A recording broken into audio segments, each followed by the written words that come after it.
What up? What's good? Textiles in the building. Ed Hustle also hosts a Daily Spread podcast and some other stuff as well.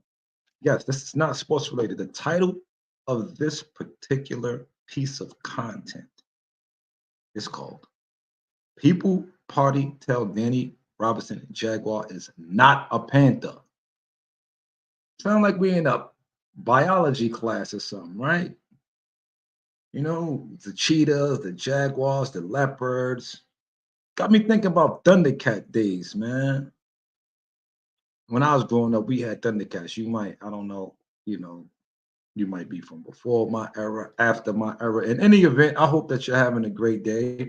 There's a lot going on. I mainly deal with sports and sports betting nowadays as far as content. So lock in with the Daily Spread podcast for more information on that. You can email us, right? You might want to have pen and paper handy for this too, just in case we might have some picks for the side, because we want to put some money in your pocket too. You could cash app us and all that at Brooklyn Text, BROOKLYNTEX. However, we like to help you. Like we ain't here for all that. But again, we are too, because I ain't never get a YouTube check, right? And I don't be on YouTube lying and scamming you and nothing. But they keep moving the goalposts. Like I was chilling last time that I had to be able to go live. They said, "Yo, you need 1,000 subscribers, 1,000 subscribers." So we got up to the 1,000 so that we could go live. Then then we got comfortable, I guess. Should have kept our foot on their necks, because they wouldn't have been able to stop us from, all the other extra stuff that comes with this, right? So let me just get that out the way for people that be like, "Yo, y'all doing this thing, y'all acting like y'all don't want money." No, it ain't like we acting like we don't want to make no money. It's the fact that the money don't come before the message. Okay, so with that being said, I'm gonna share my screen because Dani Robinson ain't playing. She on Dani is kicking your back in, Jaguar. Star voice, Troy Terrain voice. Let's get that correct. Kicking your back in. And why am I so passionate about this? Because I like when people wake up. Have you ever woken up before? Have you ever had a revelation? Have you ever sought truth and then had that revelation? That feeling that I got when I sought many different truths, it's always the same feeling that you get when it comes to fruition, isn't it? Like, well, for me, it is. For me, it's like, yo, wow. It's like when I ain't even gonna get into the subject, but a couple of years ago, a few years ago now, a couple of guys from my hood, they were talking to me and they're like, yo, you know this? And I was like, what? And they was like, and he started talking to me and telling me stuff, right? And I was like, before I shunned it, I questioned it, right? Because I question everything. And so in my questioning, I started looking for answers. And not only looking for answers, then I started to put what they said into practice and try to reverse engineer it. And I'm like, yo, they're not lying. They're not lying. It's easy for people to be fooled, especially when everybody is going along with the gang. If it's to go along and get along, then people are going to fall in line. For example, if this was a chat with like 5,000 people, and I said, put a one in the chat if you sucked your finger growing up. I did, right? But I'm just using this as an example. And then the whole chat, there was like 60% of the people in the chat raising their finger. Somebody would came in the room from outside, from another room, seen the ones in the chat and put a one in the chat and not even know what was going on. And that's my point when it comes to belief. And then that belief having a thin line with truth in the minds of the beholder or the believer. Because I was one person who believed that Jaguar was out here advocating for the people. But I don't believe that anymore. You know why I don't believe it? I don't even want to tell you because Jag, you probably the listening, watching, and you're gonna then use what I say to be a. It doesn't even matter because you're gonna use even if I what I'm saying now, you're gonna use it and find a way to bounce off of it to have something to say to these people who follow you. Right now, I would tell people. All right, I used to be the one that's sharing the Jaguar uh, videos and stuff to people. Right, like what she talked about Diddy, she talked about Jay. When she made these comments, but not because she was some type of originator or anything like that. As I've showed before, I had videos 9 years ago talking conspiratorial stuff on my page, if you will, speculating on whether or not Chink's drugs was an Illuminati hit. And what's crazy about that, right? Because I got that video out from years ago.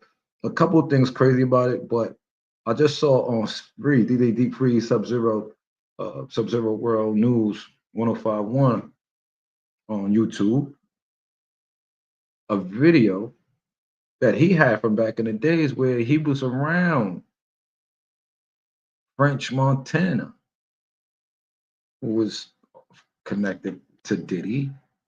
If you haven't seen those Ellen on the Ellen show, cringe, right? But he said back then, back when the Coke Wave, Coke Boys and all that, Coke Wave and all that, Sub Zero and Smack, all them DVDs was out.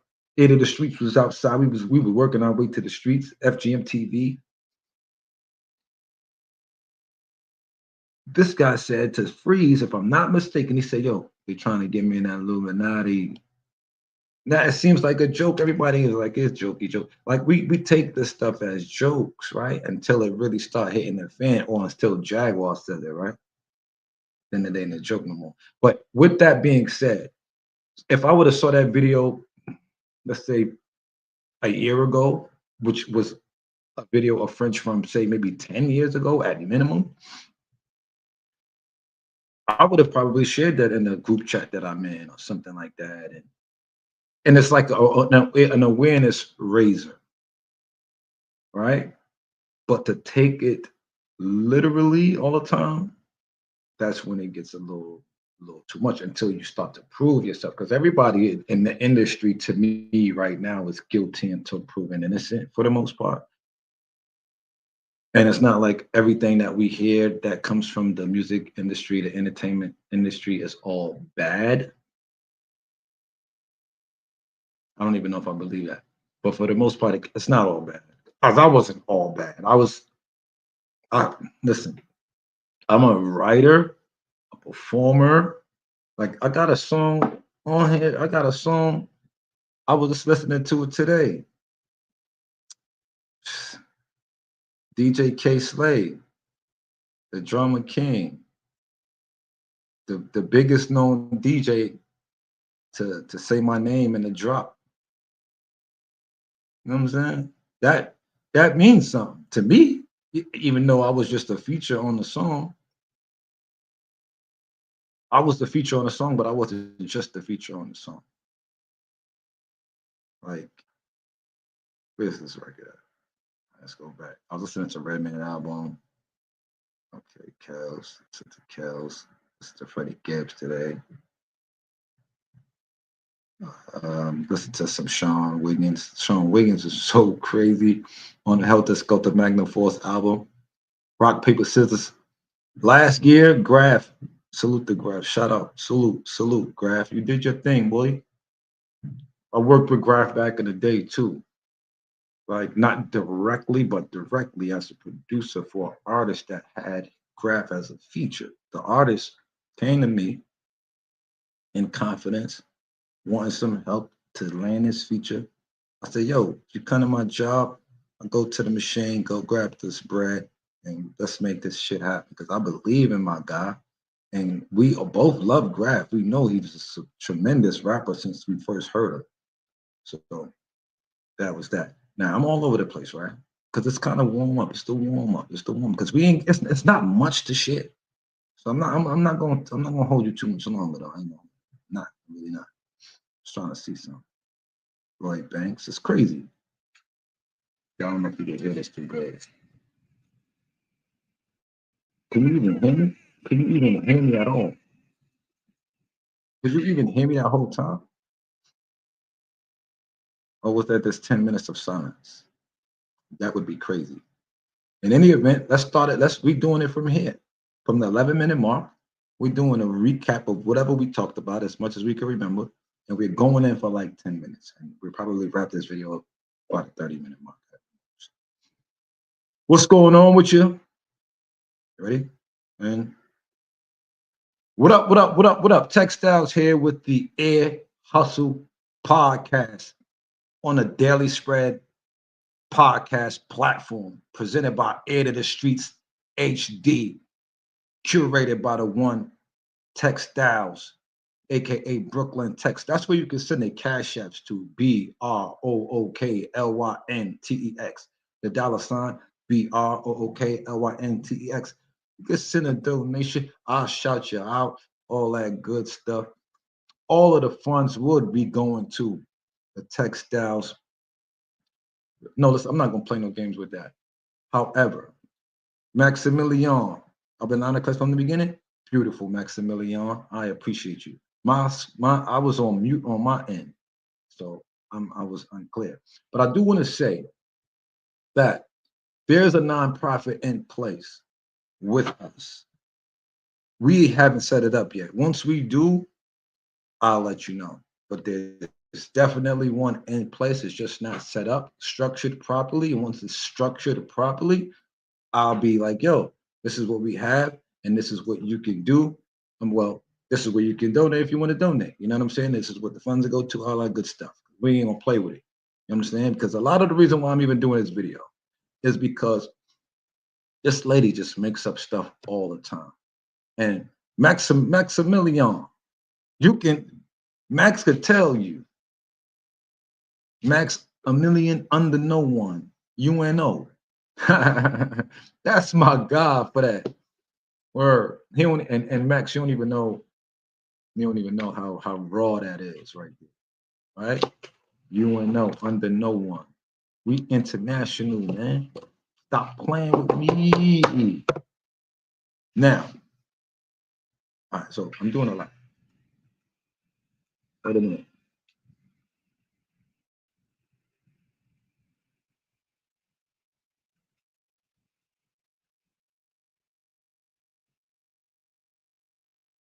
You don't even know the feeling. Do you? You might know the feeling. I know Jag, you probably know the feeling. New Jaguar, right? Right? On the video. What? That was a moment. That was a moment. Because I got the drops first, right? The drops for all of the songs from this mixtape is called Vital Information by the brother Law Vital, hosted by DJ K Slay, available on all platforms. Vital Information available on all platforms. Everything is beast mode. They ain't want no smoke with us.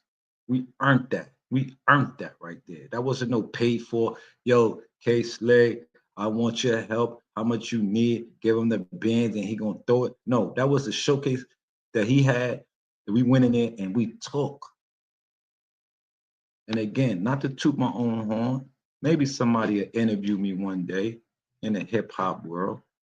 I got a lot to talk about, and I'll use this platform to talk about it as well. All right, but let's get back to the topic at hand. The party people. What party people? The Black Panther Party, yo. They not playing with Jaguar. Let's get to it, man. Let's get to the paperwork. Yo, Mac, check this funny shit out, man. So, all right, in case you don't know, let's break this down for my brother Maximilian. And then whoever else watching on here, I hope you like the video. I hope you share the video. I hope you subscribe if you haven't already subscribed. And you put the notification bell on so you can get the notifications of what's shaped on and baked on when we make on. from Slauson to Macon and No Strand. We'd be coasting. All right. Anyway, so there's this lady in New York, well, in America, in the United States.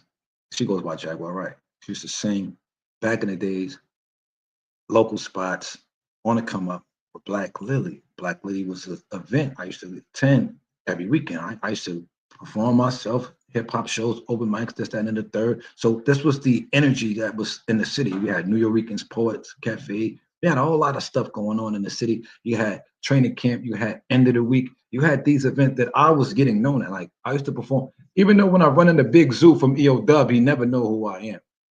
And it offends me a little bit, but then it doesn't because they started to take off, and I know they've had countless rappers then grace their stage after me, right?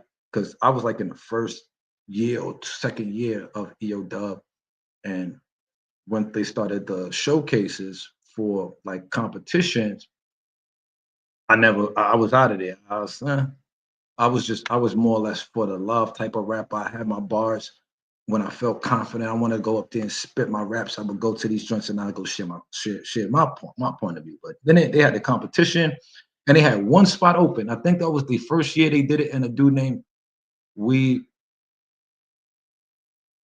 not like Webby is close to something like Webby or something like that. One first end of the week showcase. But I remember freestyling on there and I was saying, it's the end of the week, beginning of the strongs.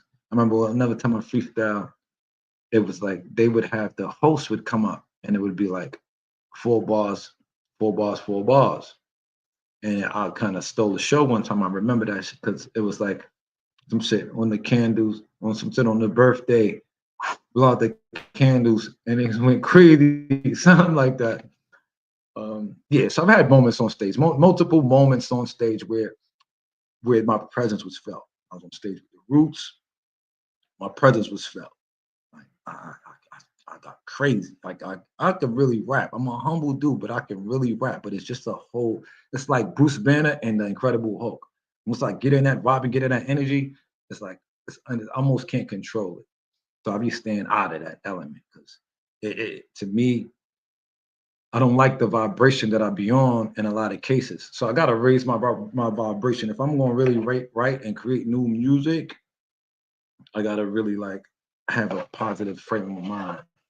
All right. Like I was thinking about writing something because I saw Most Def post. Yeah, I seen Bay and so about we need more positive hip hop. So I was gonna start off with rap.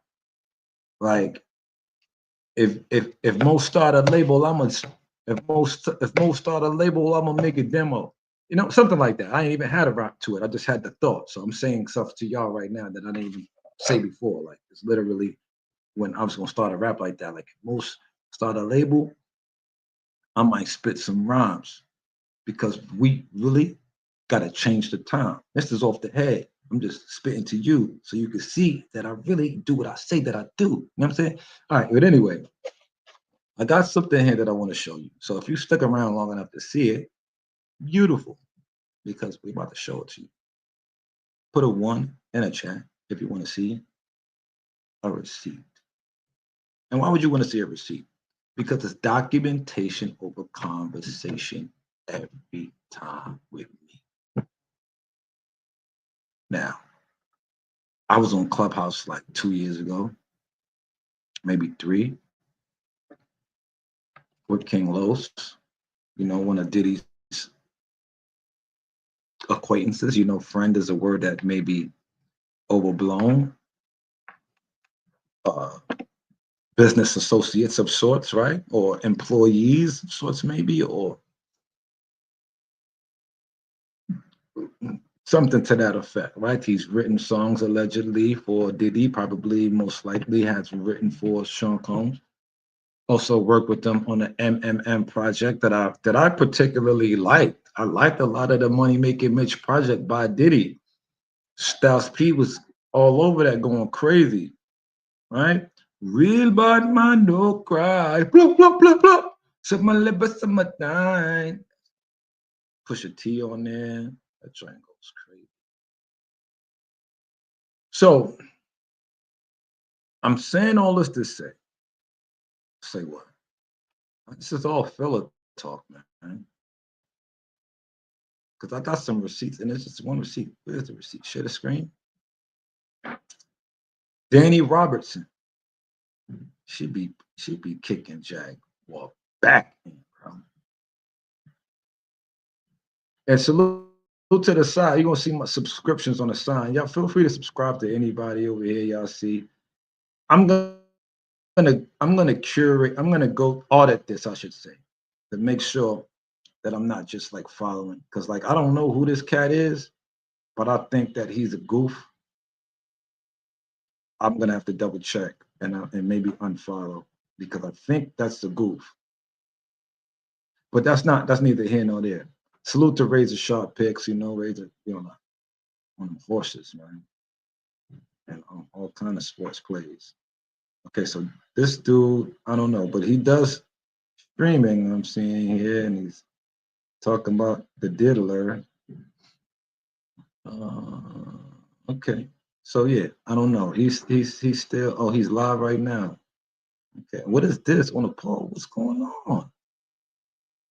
I don't know. All right, whatever. Let's go back to the videotape. Right? What did we? There we go. This is what we want to talk about. Let's get to it. The new Black Panther Party isn't fucking with Jaguar Wright, who is known for being a liar.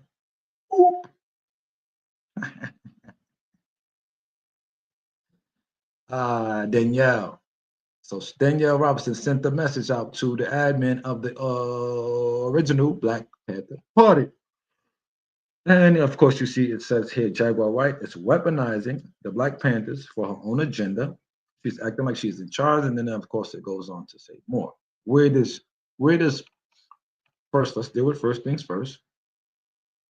Where does uh, where does Dani get her proof from?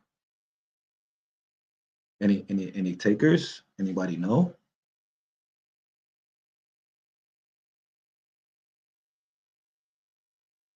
From Jaguar. I mean, where else should it come from? And if she gets it from Jaguar, I mean, that's the source, right? That's the horse's mouth, right? Let me see something.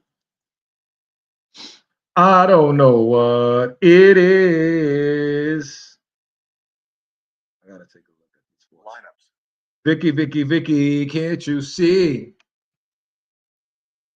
Sometimes the Jag be lying to me. And what's the name got his sassy ways?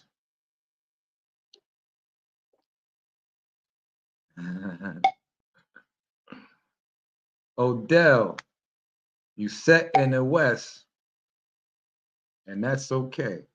All right. So I'm just taking a quick look at something real quick, looking at all the tickets I'm losing today in sports bets.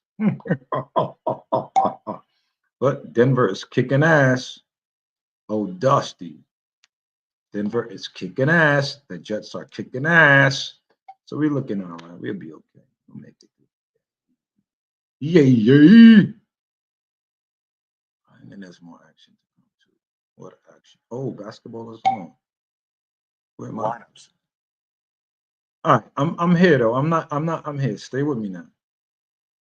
The Jets kicking ass all right there. Philly beat the Giants. The Giants are so trash, bro. Glad I left that alone too, because Alonzo Ball might play, or he's probably playing for these Charlotte dudes. They did some funny stuff early. That was insane. All right, so let's get back to the topic at hand. All right, so yeah, I wasn't even planning on being on this long anyway. I was planning on getting off soon. I just wanted to show a motherfucker receipt, and it ain't that complicated, right? It's like, what are we doing here? What are we doing here? Let's get to it, right?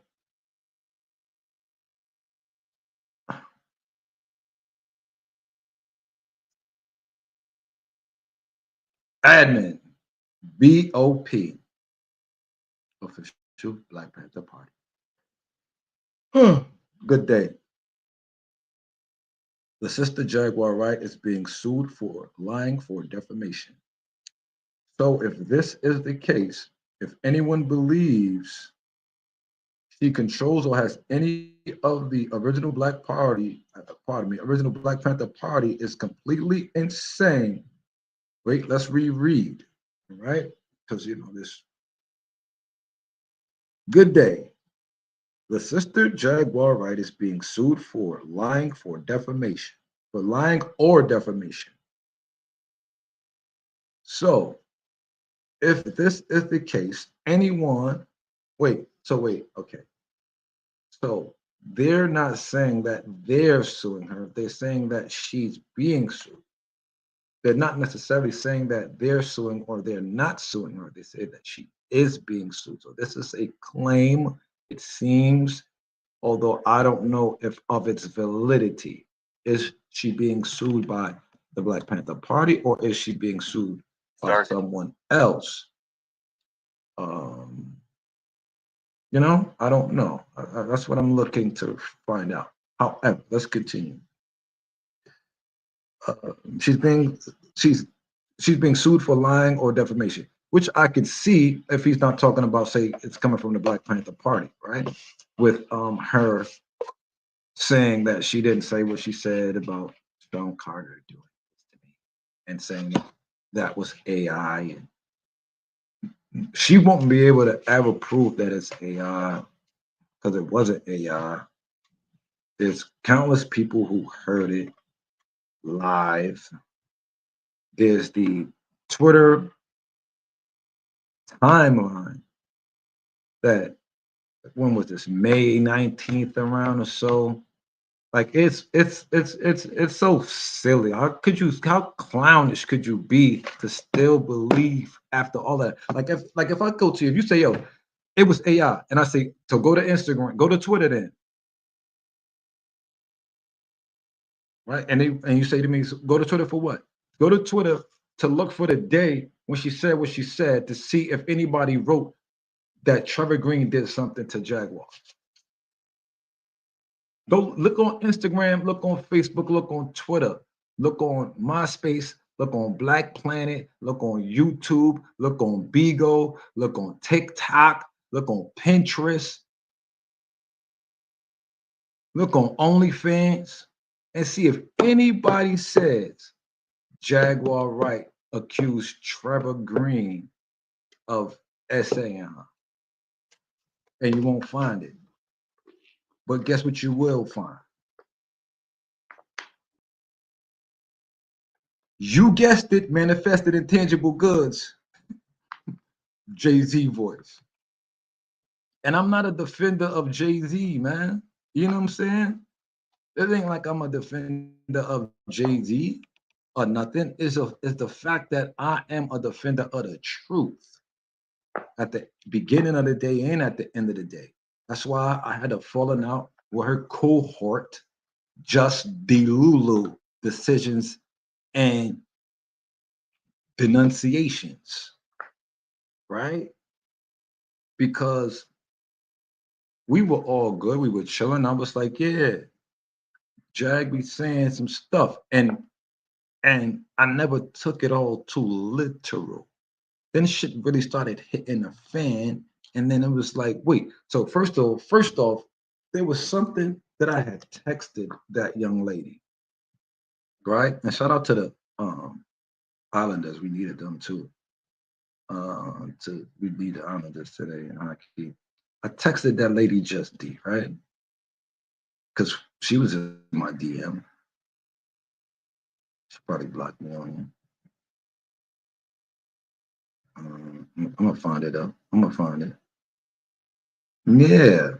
Yeah, she could have me block. The messages are still here though.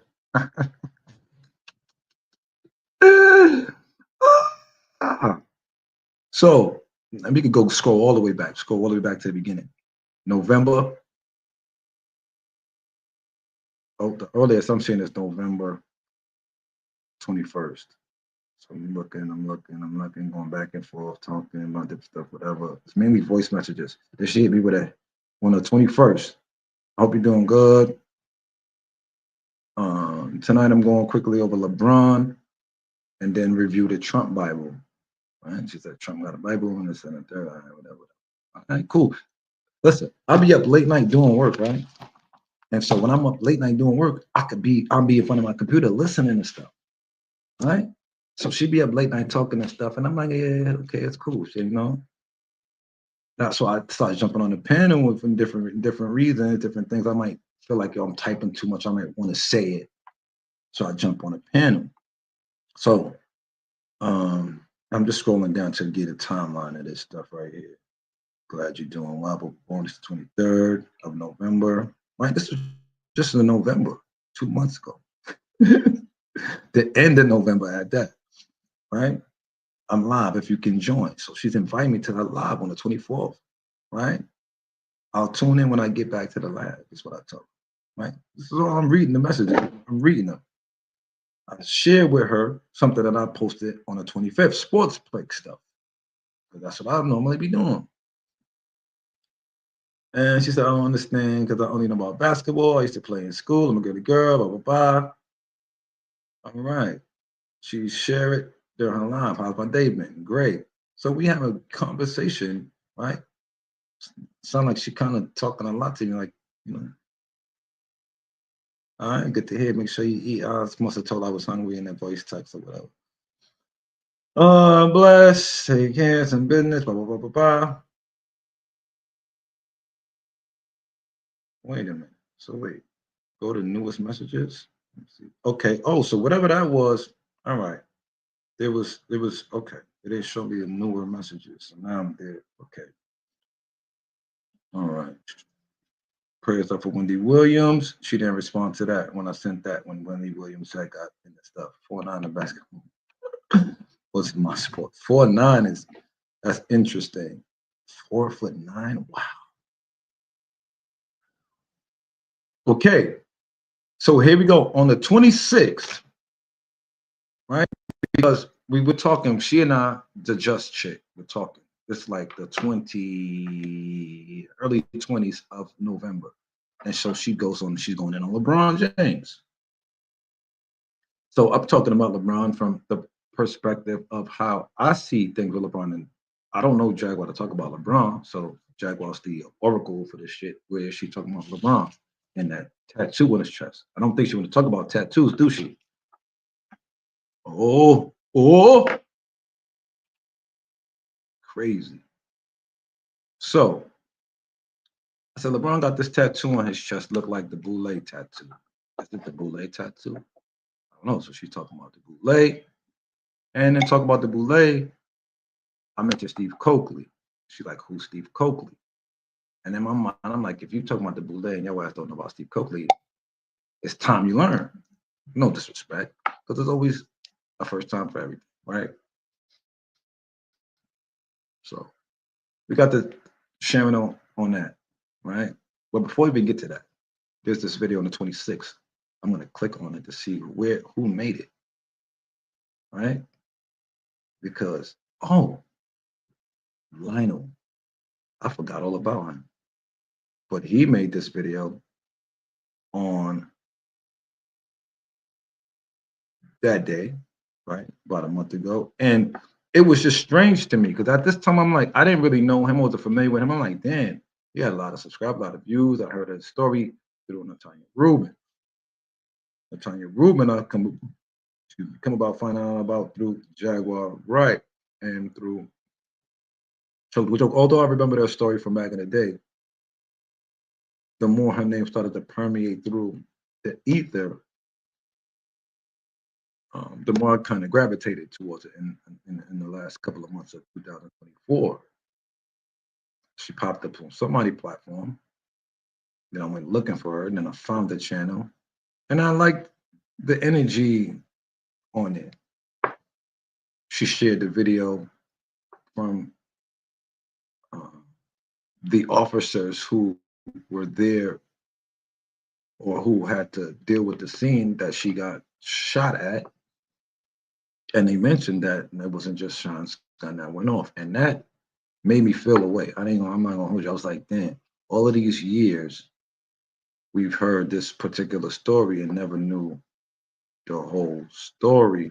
And then there's more to the story with the J Lo and the potential throwing out of another gun that landed on a car on the outside, and then the driver was a taxi man, and the taxi man took it back to the depot, and the depot to the boss, and then they turned it in, and seems like that could be another weapon that was inside the club, and who only the only people that got a chance to walk around the metal detectors was allegedly Sean, Diddy Cohn, and J Lo. So this Lionel B video pops up, and he has the what's her name on there? Audria, uh, uh, uh, she Diddy, and they went in. I don't even remember the video like that, but something was on the video that must have made me want to something. It was something in question here about Jaguar's integrity when I watched this video. It's a 50-minute video, 51 minutes. I'm not gonna watch it all here now. Um, However, I did feel as if there was something to share with one of Jack's biggest defenders that I know. Like, yo, what do you think about this? Right? Because I'm not, I didn't have a dog in the race per se when in terms of the video. Dopest nerd lies exposed and clout Jaguar exposing clout chasing Jaguar right. The dopest nerd lies exposed. So this must be the video where he went crazy on him. Natalia never really jumped down his back. Hold on. She was awarded $1.8 million. She says, and she always said Diddy because she was going to sue for 100 million. Yeah. So from what I understand, there is a channel where these officers are talking about the incident, about Natalia, about Shine's gun shooting someone across, not in the same vicinity as where she was, and Diddy's gun also going off in the spot. Dude, Sean bullet from Sean gun hit somebody. They said Sean ran outside and the cops grabbed his ass as soon as he got outside the club. He skated, right? Um, so that video is on YouTube. So that's why I believe she must have been awarded the bread because Diddy. Do you know that hollow bullets doing right? So you're talking about the fragmentation, and that's another thing that was in question. But I felt like it would be so, and nobody is above the the facts pulling. Like we if we got to go to the files, we got to go to the files, right? Because it ain't on her to be like to give the exact details of the matter, right? Then it's not on her. It's not if that's not what she wants to do. And if nobody's gonna grill her, right, on it, then we might not never know unless we do our due diligence in that regard. They go in and expand and blow out and exit. Okay. Oh, okay. Okay. And so it was a hollow bullet that, I don't know what bullets it was, but from my understanding, it was something about they could have been bullet fragments that I don't know. I don't know. I just know it's a dangerous situation that dealing with the face and all that, so it was what it was and it is what it is. Um, so I know she had a real story. And then she also says, yo, J Lo, I'm on your body. Like she wants J Lo to pay, right? And I can't say that I'm mad at her. Listen, if you want justice, whatever that means, right?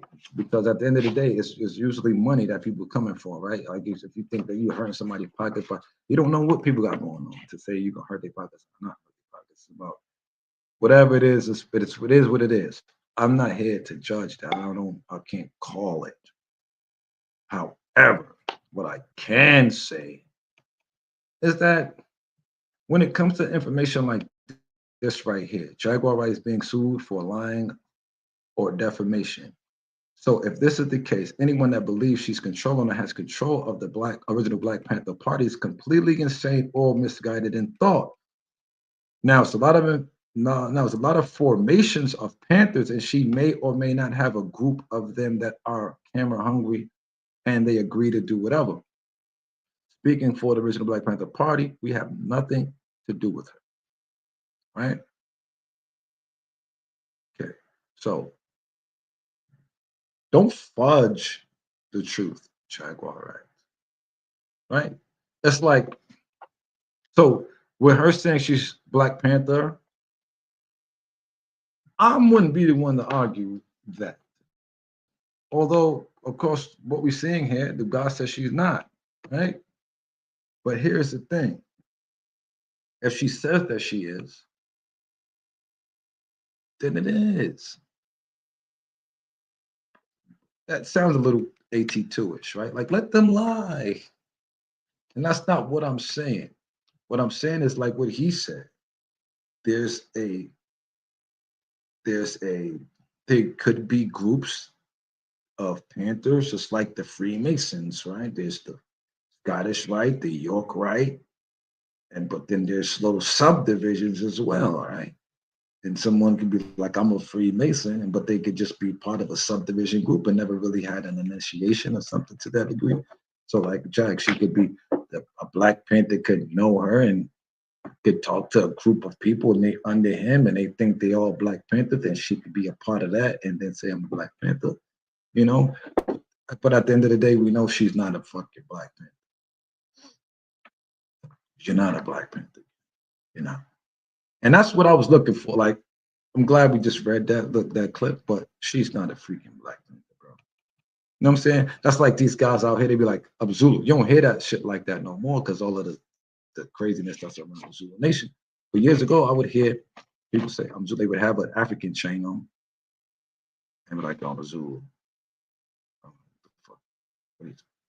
I didn't even know Zulu Nation was like a tribe of people, you know? Like, that's kind of like almost before my era in a sense. And it's more uptown than anything. I'm from Brooklyn, uptown and Bronx, wherever. But when I started to be around Dr. York Temple and Bushwick and taking in some of that information, uh, a lot of them guys were connected with Zulu. Like I saw Africa Bambaataa in Bushwick over there, you know, buying books and kicking it with cats and all that. Like Dr. Malachi Z. York, if you're not familiar, was an author, teacher who started his own community and empowered a lot of people, showed them entrepreneurial skills. Um, but he also went to jail, and the charges, I believe, had to do with molestation of children and things of that degree. Whether he did it or not, I don't know. If so, if you had to hold a gun to my head and ask me if I believe he did it, I would tell you no, based on me being around him. Uh, he didn't give me vibes of some type of vile, sick human. He really gave me vibes of a Mac, so to speak, an OG Mac, if that makes sense, but not a pimp, but like he wasn't playing with shit. I feel a sense of homage to Brooklyn. I've never been there, but my mom lived there in the 40s. Someday I'm going there. Well, I'm here. Whenever you want to pop out, Brooklyn is a wonderful place. It's freezing right now. Ice, ice, baby. Doom, doom, doom, doom, doom, doom, doom. Vanilla ice. 31 degrees right now, below freezing. You heard? Not 31 below freezing, but 31 is below freezing. You know what I'm saying? All right, so yeah, I'm going back to me and this D. So when I sent that video to D, right, I was more or less trying to figure out what's what, and I could play what she said to me on here. right? Because she went on her platform and lied multiple times about her telling, I told them, I told all these people about and to stop sending me. You didn't say none of that. You didn't say none of that in the message. You know what I'm saying? Like, still got the files. I'm not gonna pull them right now, but it's goofy. Right? Matter of fact,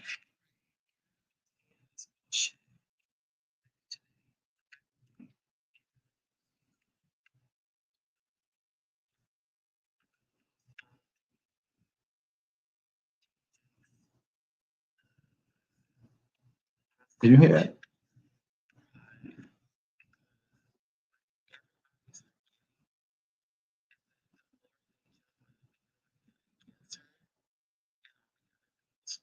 Let me pause it. See what she said? They. Right? She's not like she's not acting as if she's speaking to me like I'm a part of the others. Right? And no, at this time, I'm not a part of the they.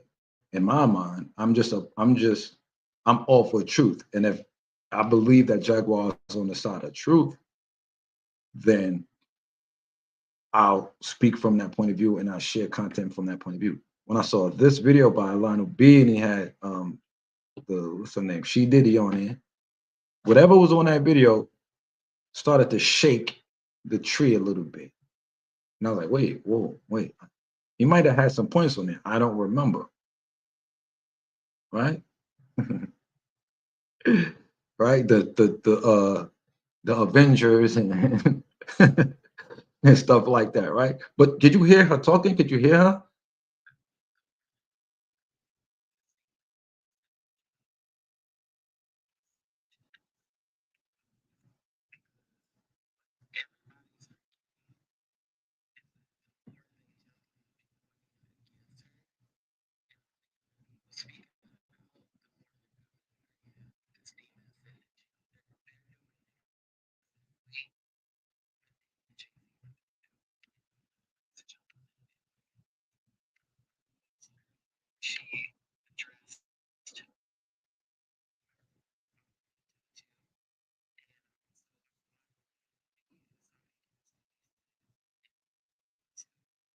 Okay. So she's oh my gosh. She's I'll repeat it. I'll repeat it. I'll repeat it. What?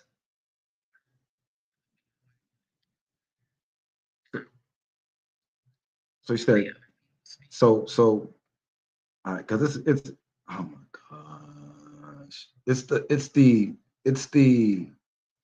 halftime inconsistency in conversation for me. With like she goes from one point to the next. Like it's I don't get it. I'm trying to get it.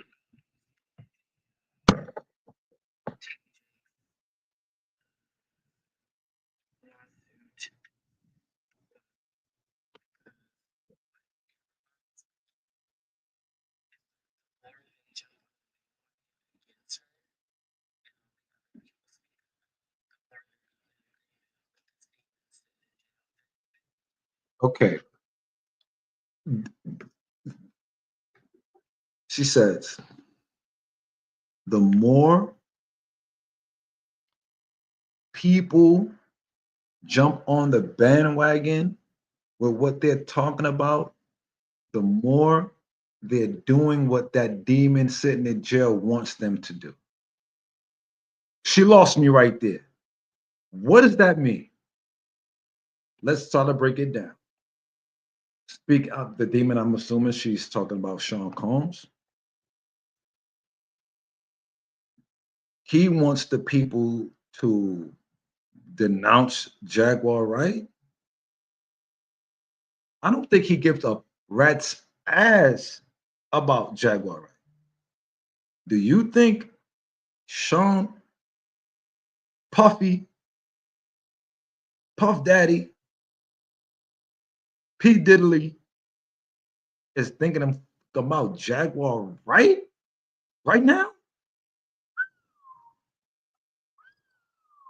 And the point is all the way missed. What do you mean jumping on a bandwagon? Wait, you're making an accusation now about people sharing information. We're not focused on the information.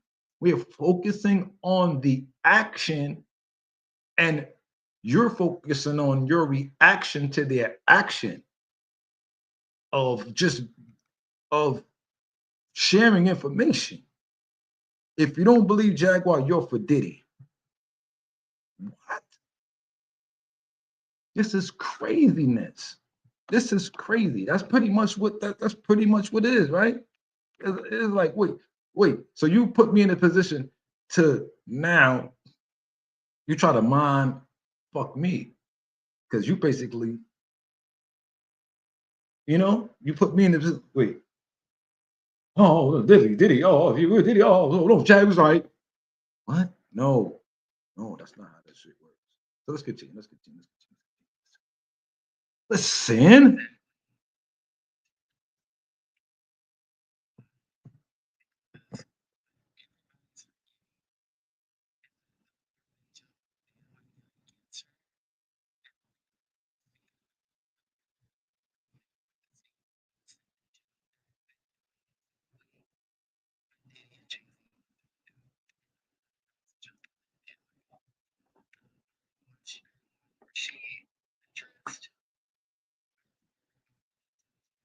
Okay, I had to pause it there.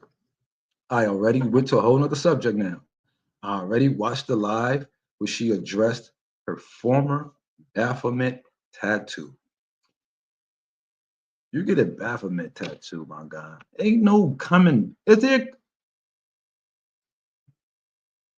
coming back from a Baphomet tattoo? I don't think too many of us believe that if you put a Baphomet on your body, that you don't believe in the Baphomet. Oh, you could change your mind. Yes, you could. I'm not going to put that on. You could change your mind. But you put that on your body, knowing what it is. Or did you, what you gonna say? Oh, I didn't know what it was. But I'm so smart. I'm smart. Which one is it? Because you know what the fuck it was. Your ass in the music Bennett, just like LeBron got that shit on his chest, and most of the people don't know what the hell going on. I don't know what's going on, but I don't think that it means the best thing in life. Is he a Leo? I think it's not a Leo or nothing. He born in December. Got a big lion on his chest. He should have had a Jaguar on his chest the way she be lying. Bars.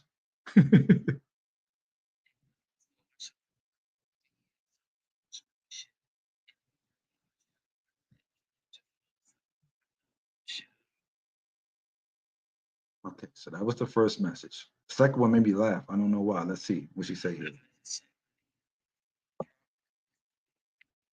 And I don't know who Travel God is. So she just throws the name out there. She said, I just checked my DM and Travel God.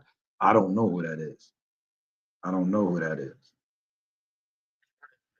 Travel.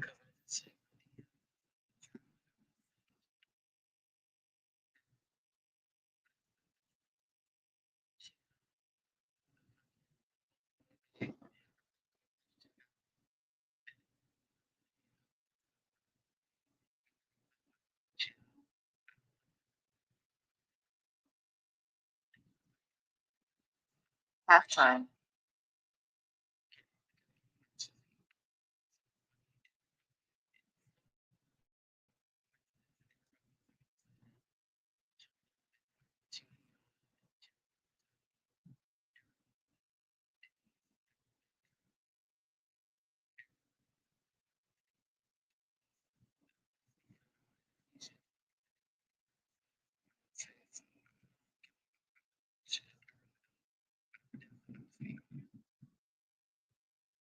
You don't give a fuck about it, but you're gonna speak on it. That seems like deflection to me, right? I don't care, but I'm gonna talk about it. What? Mention Ephesians. Okay. So I laughed at that comment. I'm gonna see. What did I say in response?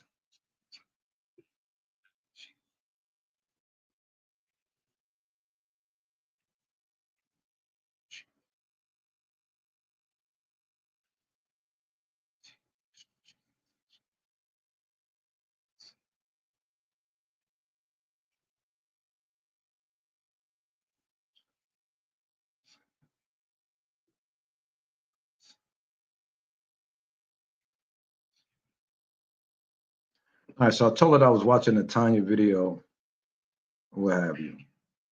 So then I showed her a video 9 years ago, the video of me with the Chinks drugs. But what is this that I'm showing? I'll show her how this lady helped this place get robbed or something. Like I don't know why I was showing her that. This was just random. But oh yeah.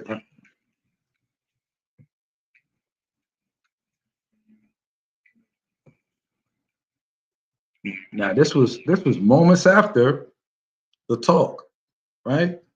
Moments after shared the stuff with her or whatever, or maybe another day or two, started acting funny. I pull up to her chat. I'm moving funny. I'm like, yo, what is going on? You put the link for people to come up on the platform, and then you don't let me speak, right? So this is my retort to that, right? She started making a video, D, about Boulay. So I'm like, yo, Steve Coakley. Like, who's Steve Coakley? Is Steve Coakley a part of the Boulay? I almost lost it. So I had to go live because I went on her stage and she wouldn't let me up. She had me in the back for like 10, 15 minutes. And I had this burning desire to talk. So I went on my live and I said, yo, that chick D, she live on her channel. We talking about Baphomet, not Baphomet, Boulay, blah, blah, blah. I got off my live, pulled back up over there, pulled in her back channel. She's like, get the fuck off my channel. You're always stealing content. I knew you wasn't a real one. I said, yo, what the fuck? Now you trying to bug out on me when I'm trying to get people to listen to what the you got to say? Because this ain't my lane. This ain't the shit that I'm normally doing. So, I wasn't fiending for that. I'm just saying, like, yo, I wanted to talk about Steve Coakley to the people in the now time, not when you get ready or you was never gonna let me up because you was in your feelings because I sent you the video where dude was talking crazy about Jaguar. So now you're in your feelings, you think I'm with that. And that's what really, I'm glad you did that. Thank you. You said I look like a crackhead too. That's crazy. You call me Tyrone Bigums.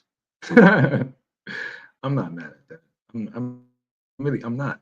But the way you look to be talking about looks is crazy. Cause you swear you so bad, so fly, so beautiful, this, that, and the third. You showed your tongue, you put your tongue out on the screen. Talking about you got a healthy tongue. And you had filters all on the screen when you did that. Y'all people be living in a facade, man. Living in the world of delusions. No funny shit. Like this shit is ridiculous. You know what I'm saying? That's why I come on here with my nappy head, my dirty head. Bucktown. Home of D give it to do. Home of D give it to do. Home of D give it to do. Ah. Speaking of my guy Smith and Wesson, they're gonna be in the town in a couple of days for their concert. 30 years. BRB. A BRH.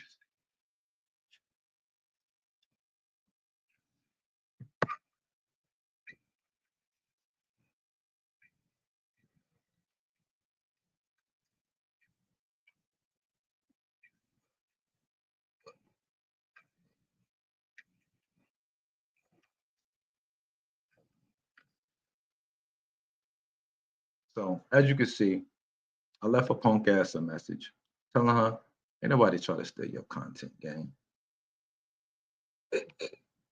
You know what I'm saying, Max? And I could have unleashed the dragon on her. You know what I'm saying? Like you can't don't play with me. Ain't nobody Max. You know we HOTC House of True Consciousness represent us, right? All races, creeds, colors, shapes, sizes, all came together for one particular cause, and that's the truth in every facet. We didn't give a about none of that extra bullshit, right? HOTC, we not playing on. It's about the fucking truth, bro. And you people be on these platforms keeping up bullshit. Like it's wicked. That's wicked. And that's why y'all be looking how y'all be looking and be going through what y'all be going through because your heart is filled with fucking wickedness, yo. Talk about God. Eat a Frank, yo. Out of here with that bullshit, yo. Tired of these fakers, bro. See what's going on here? Keep calling yourself, call yourself a Black Panther again, Jaguar. You know what I'm saying? Like, people don't be knowing, bro. They don't be knowing who we are and who's outside and doing what. You don't know what type of armies could be brought to attention when it's time to move and shake. Salute to Dani Robertson for kicking your back in virtually, allegedly, in my opinion, for entertainment purposes only and edutainment purposes only. Kicking your back in because it need to be kicked in. And you know what's crazy? I used to listen to Dani Robertson too. I used to be like, yo, every night, yo, how you on Jaguar back every night? I used to think you was a crazy fan. I ain't gonna hold you. I used to say, yo, this chick is a crazy fan. But she's consistent in her conversation. And she's making sense. And I'm not gonna hold you. I was not thinking that people would be online lying, right? So I wasn't even hearing. I wasn't even listening to Dani Robertson. I was hearing you, hear you, like I would hear a lot of different, hearing. But then when it started to click, and I'm recognizing, I started paying attention. Like I didn't watch these last 3-4 years of videos from Jaguar Wright on all of these platforms. I was oblivious to that. I remember Jaguar Wright from the early 2000s inside these spots. Let me look up Wetlands. When did Wetlands close? Because this was maybe a year or two before Wetlands closed in New York City. Wetlands, NYC, Black Lily. Let me just put it out. Let me just go there. Black Lily. Started. What was the other thing they used to scream out in there? The management company, I believe it is. The OK Player. Say OK Player. All right. So 2011, there's footage from online from 2001. Black Lilies at Wetlands 2001 on YouTube, right? This is a song. Oh, that's jotting the song. I'm singing the song, but there is Wetlands footage, Black Lily, that came right up, and that big head, that's big head right there. Let me pull it up on YouTube for y'all so y'all can see.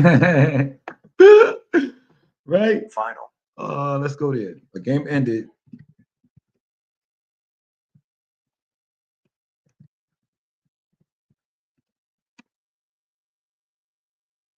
You know what I'm saying? Yeah, I'm subscribed to the Dookie Head Vlad. Who's not subscribed to Vlad? Don't do that. I mean, that's ancient history, and I don't know. I watch it. Y'all have never really watched it. I've subscribed to so many people because that was what you did, support. You subscribe. So I subscribe. I have subscription. So judge who you want, judge your mother. Oh man. Right? There's all kind of shit on here. Some of these stuff's got to go though. A lot of it's got to go. A lot of it has got to go. Because a lot of y'all But it's entertaining. A lot of y'all entertaining, man. All right, let's get to this. Let's get to this. Look, see, look. 2001, New York City, seeing Jaguar outside. Look at big man right there. Used to always have that thing in his mouth, the like a chew stick. What's the name from the Roots? Was that the dude she was messing with? He was cool as shit. Dumping that bass. Boom, boom, boom, boom. I think he played the bass. Final. Can't remember the name. Let me look him up too. Bass man for the Roots in the 2000s.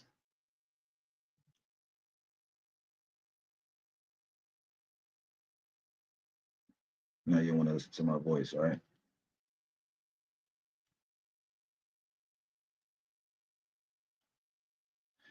Do do do do do do do do do do do do do do. Hub. Whoa, Hub passed away in 2021. Wow. R.I.P. Hub, man. 62 when he passed. Wow. Yeah, he did play the bass. 15 years in the Philadelphia Collective. Wow. Wow.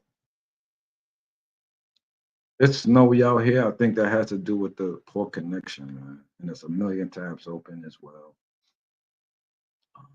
But as you can see here, let's refresh this. Yeah. And then the footage is off. But MPG out this piece. Is it really don't even play? But yeah, man, Hub was a cool cat, man. Like they used to be in the town all the time. Remember, I performed. I was on stage with the Roots. Hub, doom doom doom doom doom. You know what I'm saying? I did that Aaliyah beat.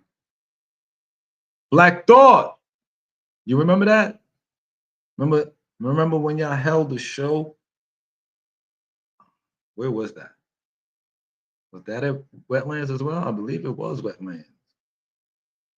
And y'all let. So we gonna start it off right. That's it, right?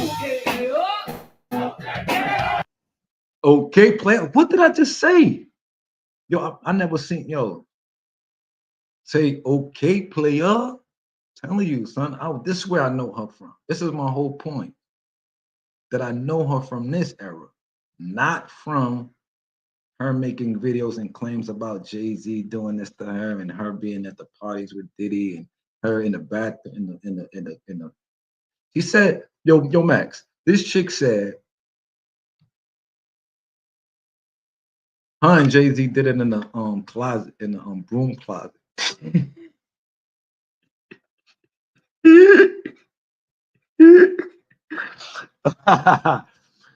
They had smashed in the broom closet, right? And she said, so for somebody who was not so Big Al, she said she smashed, allegedly claimed it seems that she smashed Big Al. Anyway, let's look at some of this shit right here. Let's see what's going on. Bring back some memory quick, man. I feel good. Lawrence Blumenstein. Okay, Lawrence, I need to reach out to you and see if you got footage of when I was performing on the stage. Bye. Now look at this. Now look at this. Come on, gangland. Ooh, pardon me. Okay. Okay. Can I get the okay?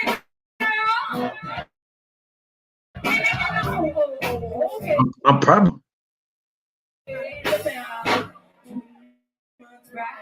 Now, if I am, I'm probably over here because I remember standing here and looking at her. I used to like her, like in a admire type of thing. She wasn't bad looking.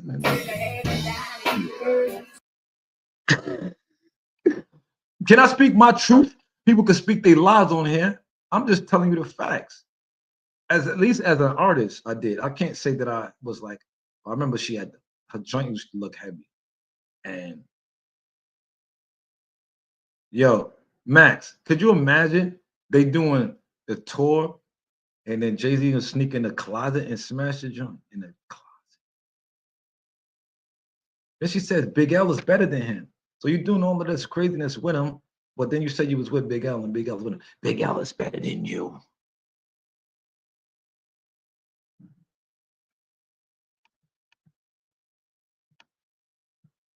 How they do that?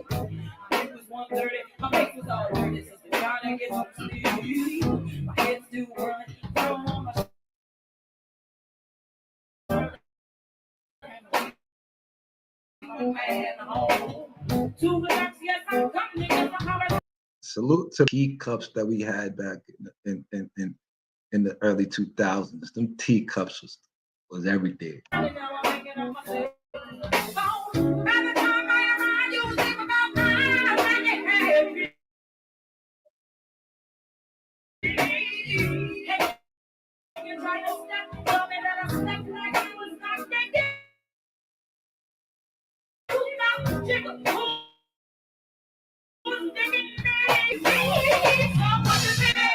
Rocking it. See why I was there every week? She was rocking it. Can't deny that. She was rocking it. They was rocking it. What was the ever the this was the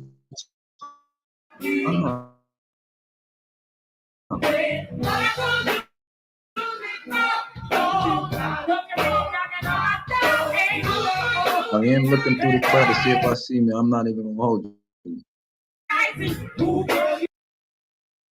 I don't know the record, so that wouldn't be me. I'm like, who's this big mouth dude? Nope, that ain't me. I ain't wearing no number 13 jersey. No.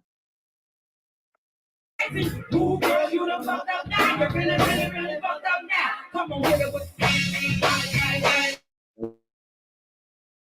that's not me either.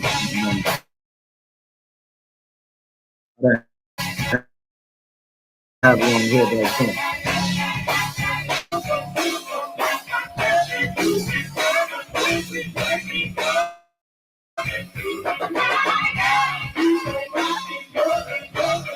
What happened to you, girl? You had so much pizzazz, spunk. What happened?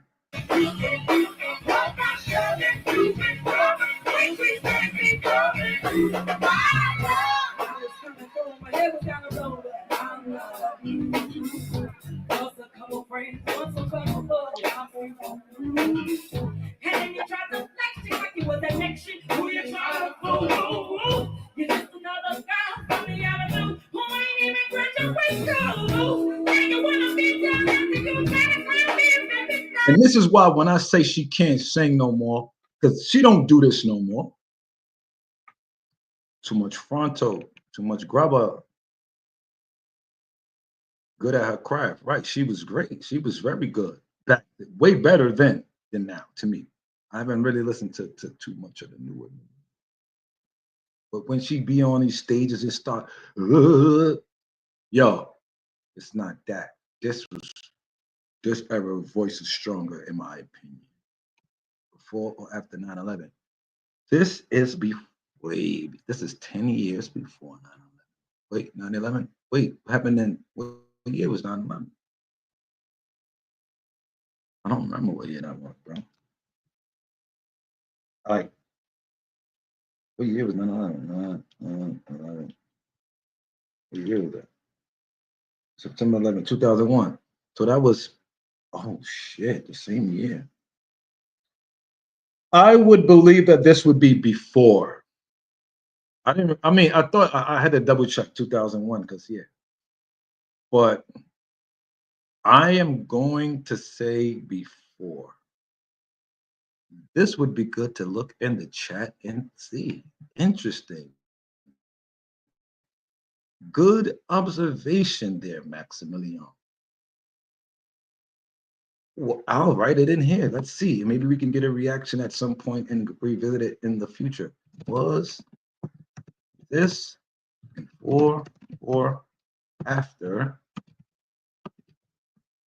9/11? I'm thinking before, yet Cannot recall for sure. Just thinking it would be more summertime. Because I remember being in the city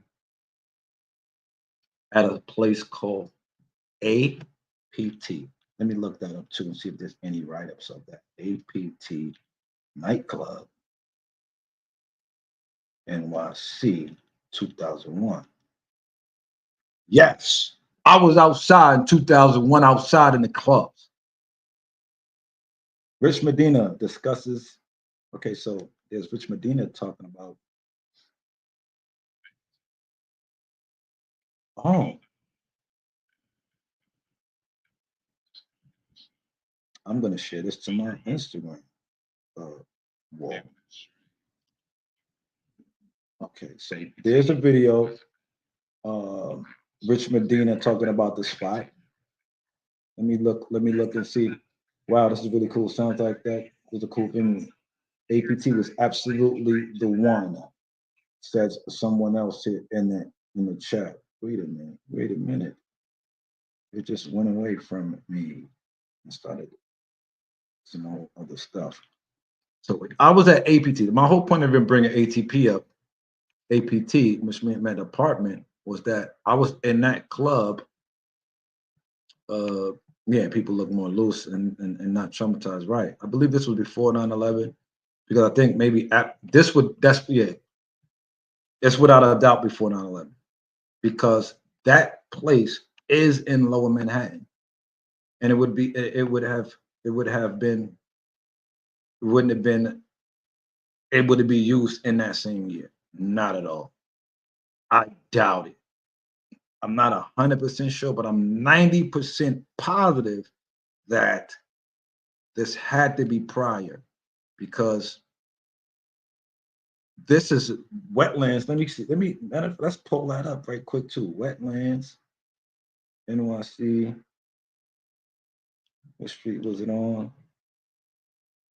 Wetlands, NYC. Wetlands about NYC. What was the address? It's on a corner. Address. Address. Right. It was on Hudson Street, right? It was on Hudson Street, Wetlands Preserve. It was at 161 Hudson Street. Now, if you go 161 Hudson Street, right? Crazy. 161 Hudson Street, and then map it and directions to wait, your location, and then just choose the starting point would be there to WTC, World Trade Center. It's a 19-minute walk, right? An 11-minute bike ride, 12-minute drive, 15 minutes on the train. Guaranteed it would have been messy over there. You would smell the death in the air if you would have to been in that area, wetlands. Now, mind you, where was APT? APT was in the area. September though, September 10th, I was at APT. September 10th, 2001, I was at APT.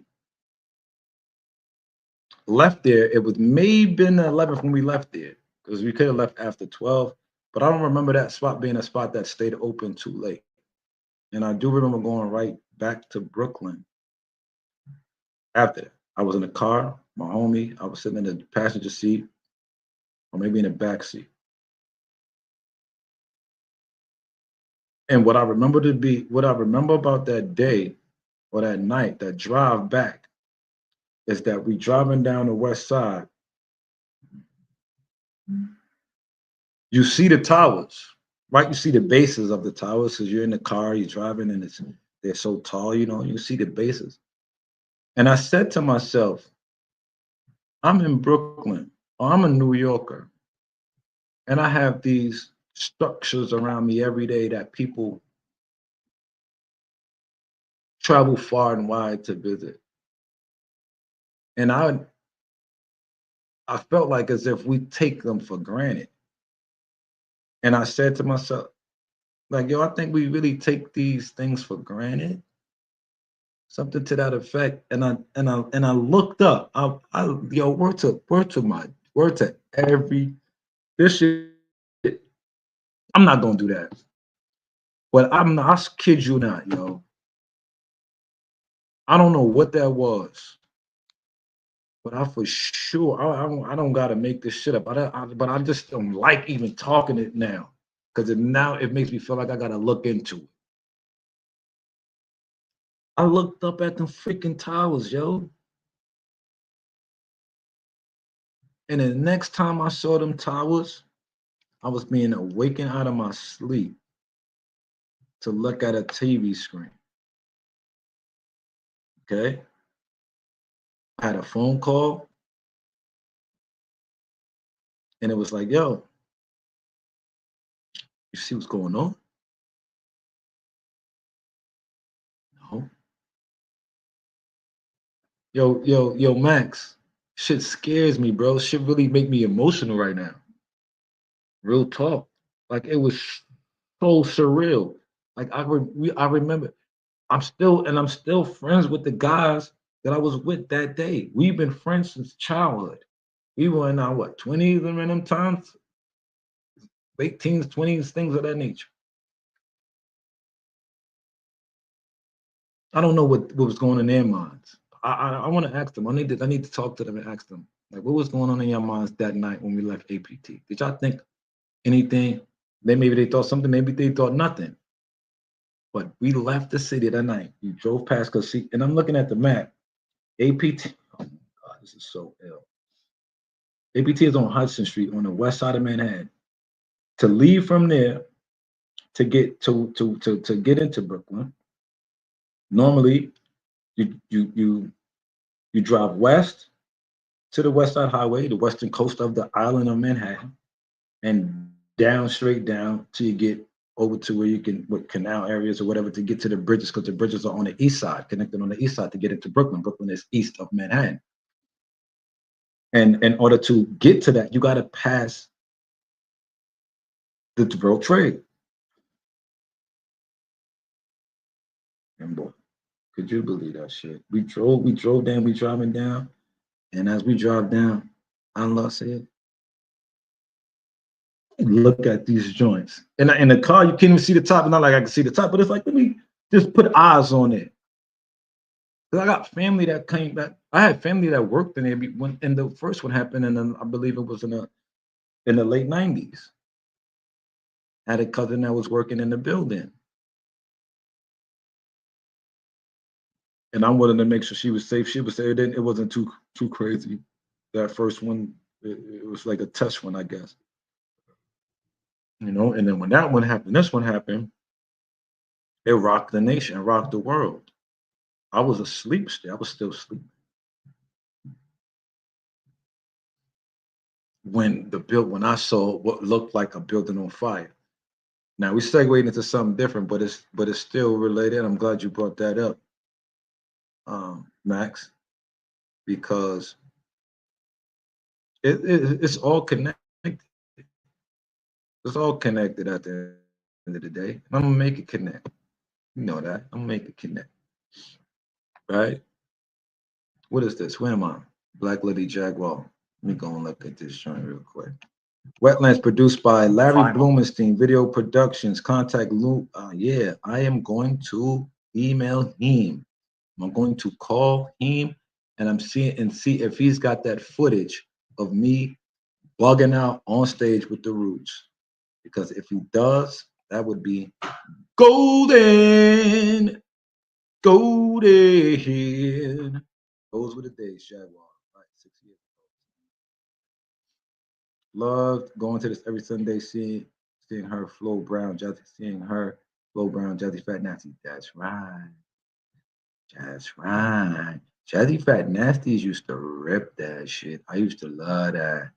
Thank month I was sharing. I used to go to Wetlands every Sunday. When this was happening, I became a regular. I ended up selling the Young Scott's torch a weed backstage a couple of times. It was a great era. Yo. Oh man. So Scott Storch was around too. That's ill. I know he was working with dudes, but I didn't know Storch. 9/11. Just see what happened. See how I connected now? That's how I connected. You see what they took away from us, Max?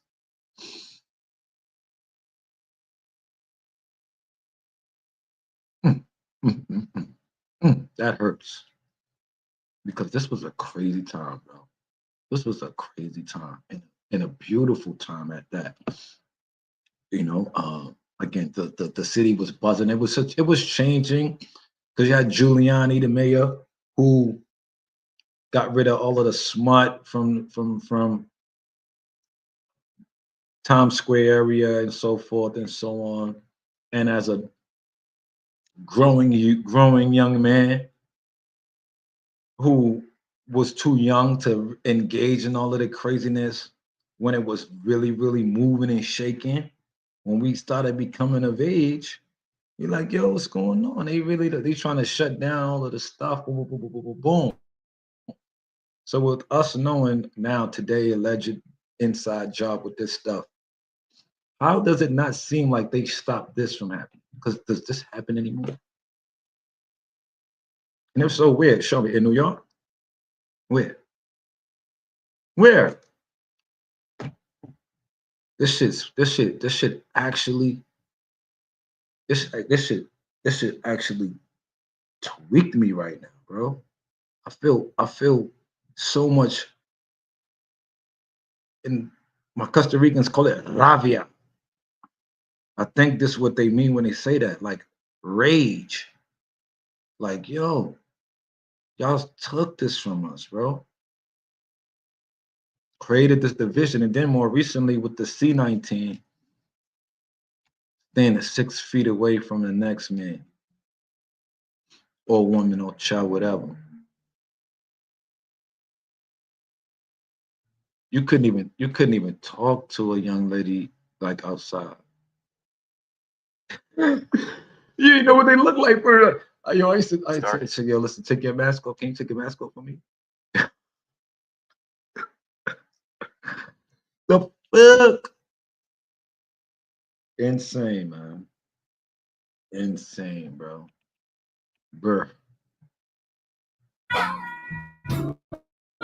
Ain't no future in training, bitches gonna hang around with me.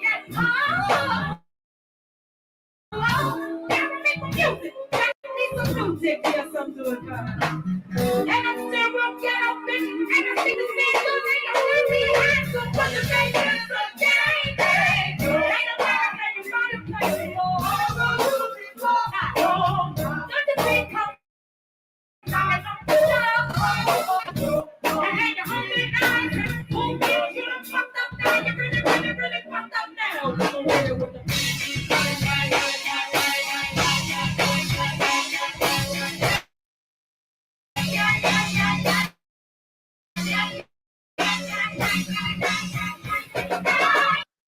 not the body shame, not I'm just saying. I used to say her cheeks was wild crazy. You can never take the city out of the boy. Never.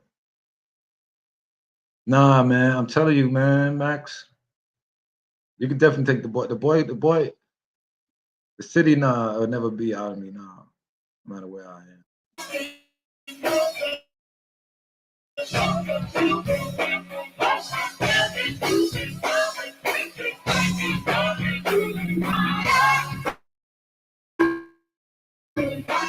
Yeah, it's kind of a weaker mix of that. So.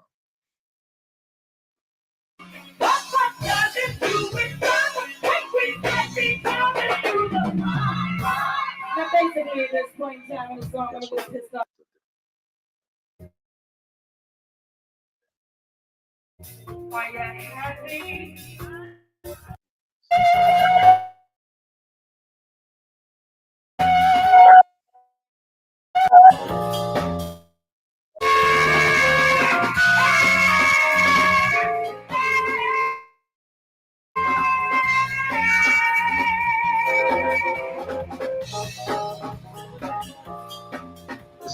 Get it out.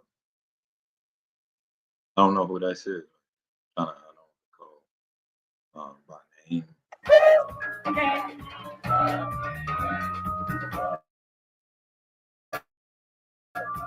All right, come on down, see. I'm telling you, y'all rocking over here.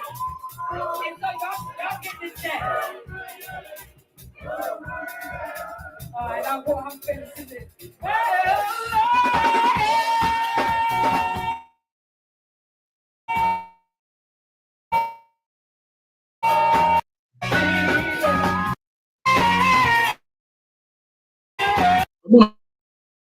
No, honey.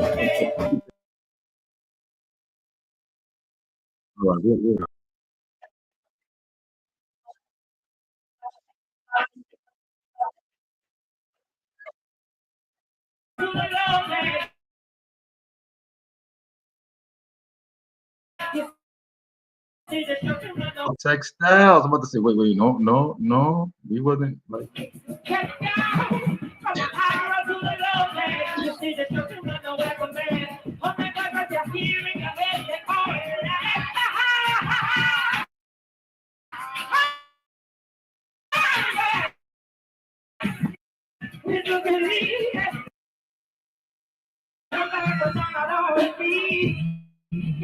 Oh shit! I even recognize my boy. Nah, ain't that Scratch? Scratch. Roots. I got a story about. I got a story. That's Kyle Jones.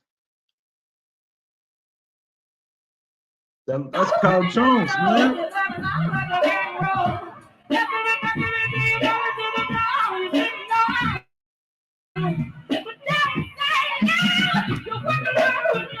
So this is why when people say, "Yo, she was just the background," no, I'm for the truth. This wasn't always just a background singer.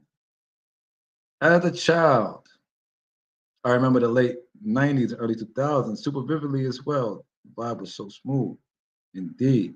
Email like God for the first Move concert, you probably find yourself in it. Yeah. We actually were on the stage. They let the Roots, just like how they were on stage, just like that. And instead of it being Jaguar, it was just random civilians. It was a line in the club, a line throughout the whole club. While other like people who didn't want to perform was standing around in the crowd, just normal like that. But then there was a line, and everybody who wanted to touch the mic pretty much got a chance to touch the mic, I think. But we all rhymed over the same beat for the most part. Boom, back, boom, back. You know what I'm saying? Yeah, definitely. I hope so. I hope Dude has it because he might have it because seeking you shall find. So I rock that shit too. You over to do with the flow that'll show you that it can't be held down. Gotta sell now. Hot raps, plus hot tracks, press up the rock like you rock, you're talking to beat. Double O to a trade comes home, gonna rock the shows. Get money to invest in dough. You rockin' with the best for show. Roll ass emphasis. Lounge on like LL Cool J on a cool day, getting paid to my lemonade made at home by wifey. I never could swim on tour, she write me. I said, yo, I'll be the ill brother with the flow that'll show you that I can't be held down. Gotta sell now. Hot raps plus hot tracks. Fresh out the box. How can you walk your socks? Me can be double O till Trey comes home. Gonna rock the show. Skip money to invest in dough. You rockin' with the best for show. Roll ass to assist. Lounging like LL Cool J on a cool day, getting paid. Sipping lemonade. Made at home by wifey. I love her because when I'm on tour, she writing me. Never spiting me. But the next cat, she overstand that. I gotta make rules with the raps. Something, that. Anyway, remember that part? I can't remember that part of it. But that was the fast flow. Super that rap was like the game changer for me. The game changer. Listen, that was the game changer rap for me. And did I tell you what inspired that flow? S dot again. Remember he had that got a band that even or band that left in the cold with a thin sweater. And the don't and the bow tie. Think of these with me and through fold back. Whole lot. Jay-Z. Chicka what? You can fuck with me. Chicka who? Had a band that ever to the band that left in that flow right there. I was like, Don't be mad at me, and I don't love mine, just mine, his mom, love mine, with another one had the she calling me big, my name is JD, she was all about dick, that the and dick. I was like, man, I'm on it. And then I did it, and then one of the illest rappers in the whole neighborhood at Bed-Stuy came up to me and was like, yo, remember that shit you did the other day? You spit to me? Spit that shit, let me hear that. I spit it for you. Why he came up with his own fast flow now? My boy Vital. And that shit was so nuts. I was losing my mother and mind. And he made it a song. It's on an album called Bucket Some Change. And the song is called What's Going On. Appreciate you too, my guy Maximili. Appreciate you. My guy Vital said, I'm sure you catch them. I'm gonna let you catch them what's going on. I can even write raps in my arm was gone. Like he's spitting this rap to me on Hancock and Nostrand. I remember it because I felt like jumping in the street in front of a bus. Not literally, but it was like, oh, what in the world just happened? He just went crazy. He had sound effects and all that.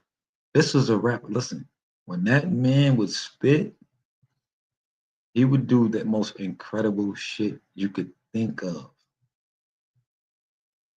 He had this echo style where the first time I heard him do the echo, I was around the corner from where he was rapping at.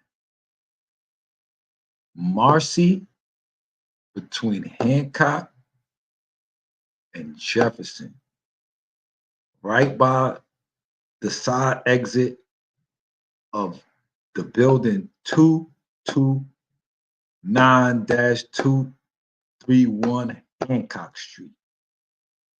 I hit it, me, see me, see me, blah, blah, blah.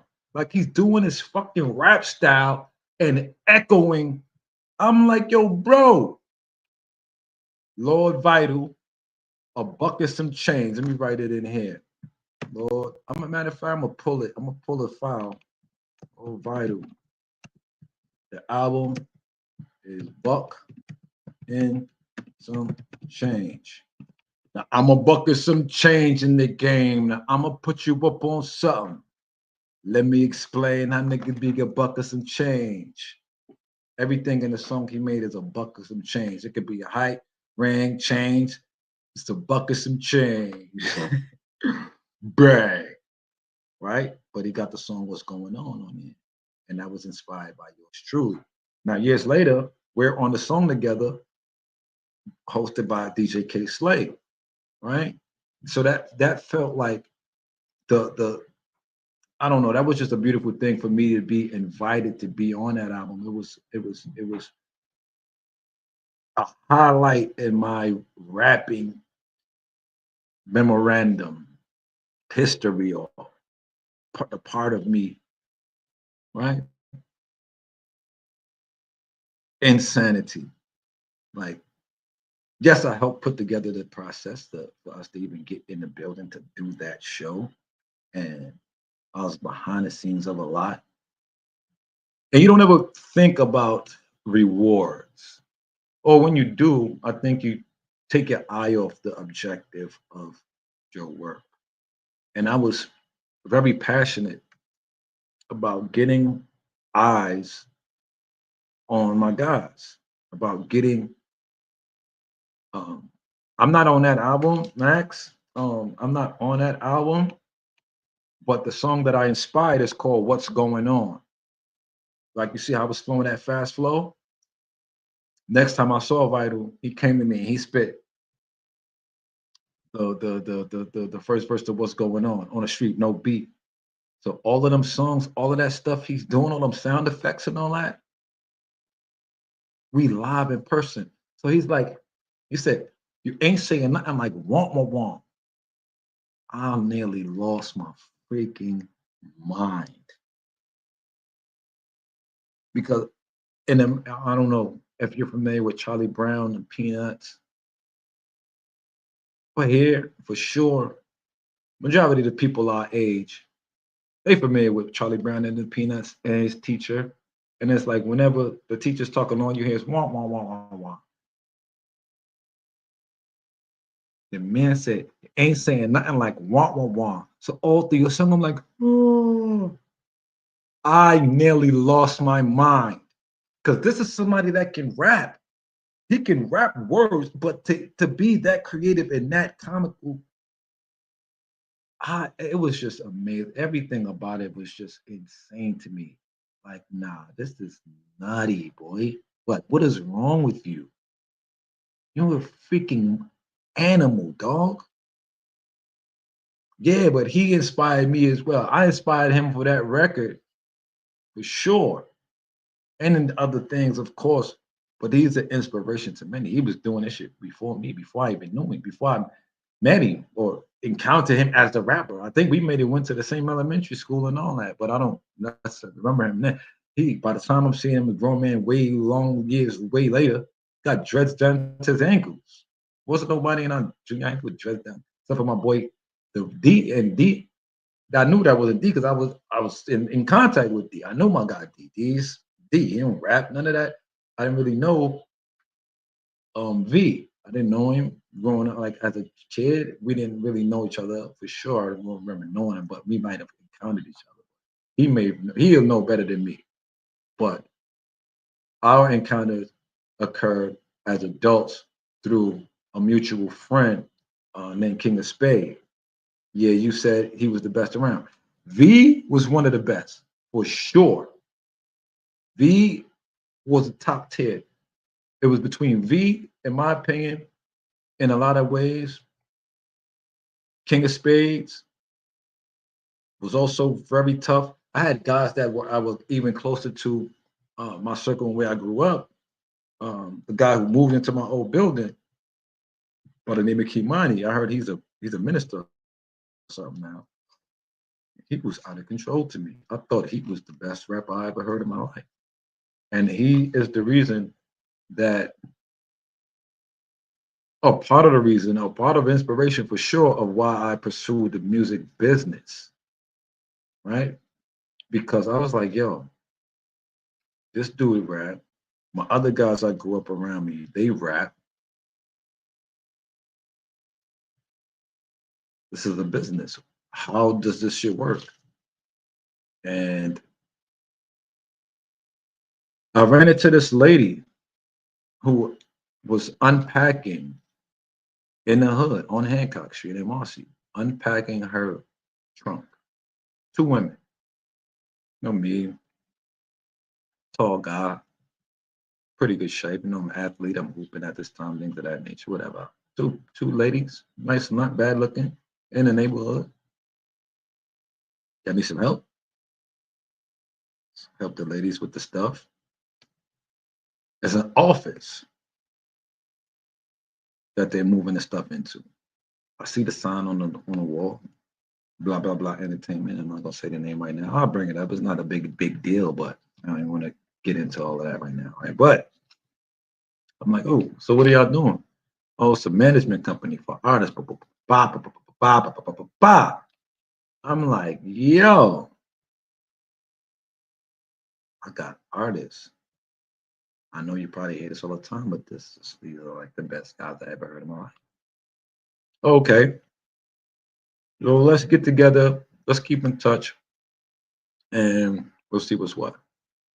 I don't know if that was the initial conversation, but I probably could have been somewhere around there. I think the initial conversation was more or less we exchanged information, found out what she was, and I'm like, all right, I'm gonna get back in touch with her, let her know what's going on.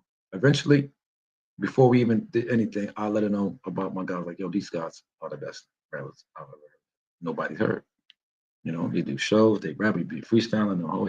They can do it all. They do small show, they do shows and things of that nature. So we had set up a meeting. We set up a meeting with her and everyone, and from the meeting, there was an assessment made by these managers who just moved into the neighborhood, moved their office to the neighborhood. And it was said that if we were to do a group thing, that we'd most likely flop because there's going to be tension between some of us based on our personalities. I was told that the main guy that moved in my building, Kimani, that I thought was one of the illest, I was told that he is in it for himself and he's going to try to leave y'all in the dust. So, and this was based on the manager's observation at the meetings. And I couldn't disagree with her assessments. It seemed like he was selfish. And Kimani, if you're watching this, you know you're my boy, you're my bro. And I would tell you this if we had spoken before me doing this video. And you used to come across as if you were selfish. And you probably know this too, right? And in your defense, you would say, because I know, and there were many times where you had to leave us because those of us who we were rapping together, a lot of us didn't want to do a lot of the work, the grunt work that it took to get to the next level, whether it be writing, reciting, going to do shows, network, or whatever. And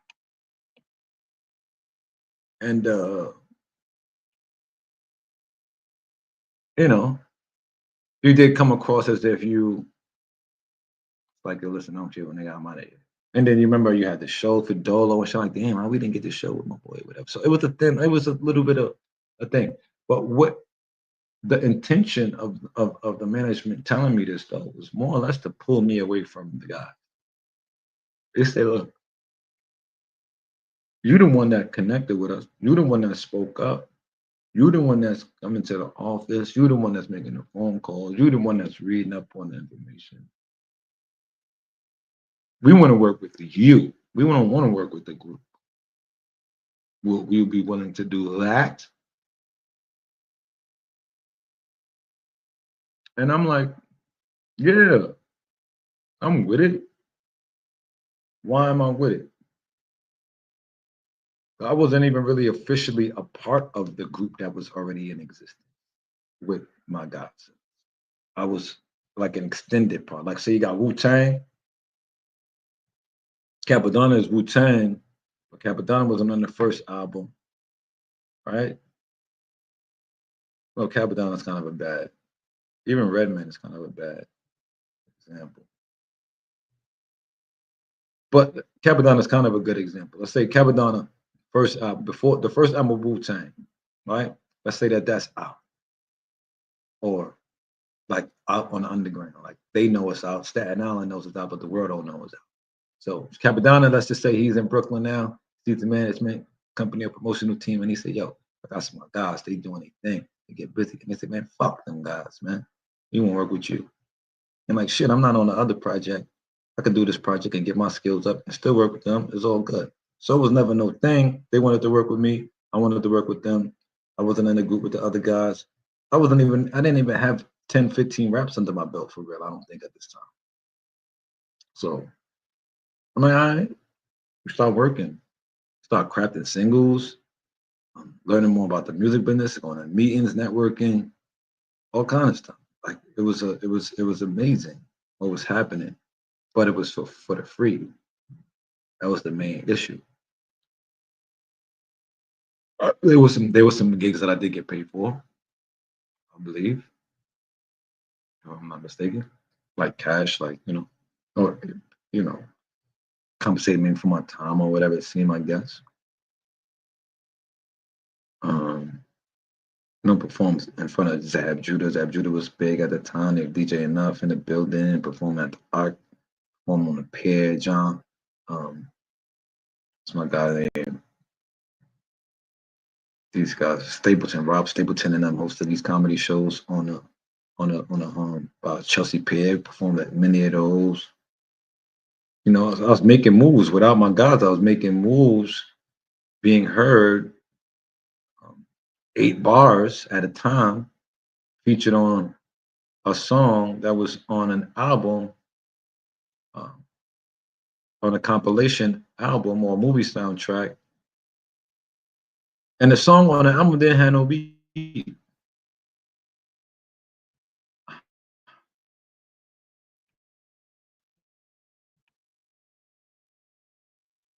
Right? The song did not have a beat. You want to know what song it is?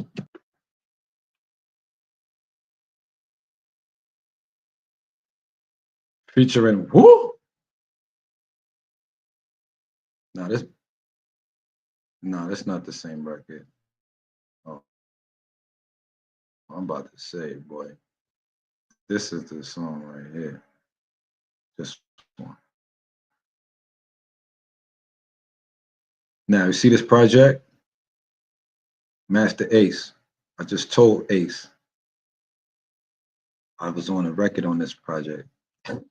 The whole word, but I didn't make the cut for some reason. Right? Smith and Wesson. My God, they're so crazy. I'm on a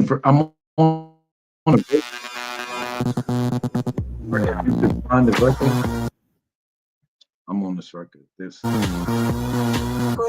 on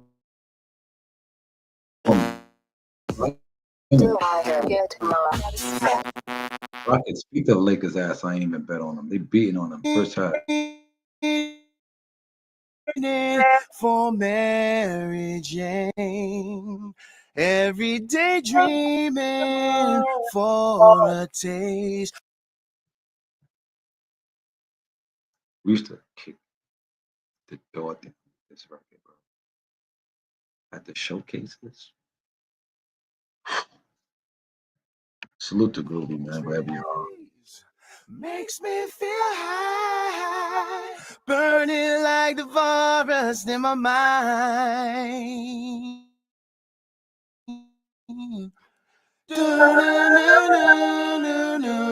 I can't stop feeling, every day dreaming for a taste. When I come home from a hard day's work there, oh yeah, getting shorter.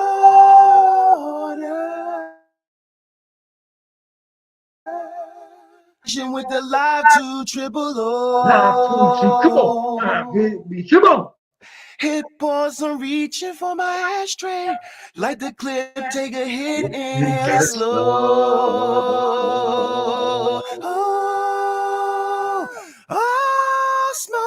Smoking trees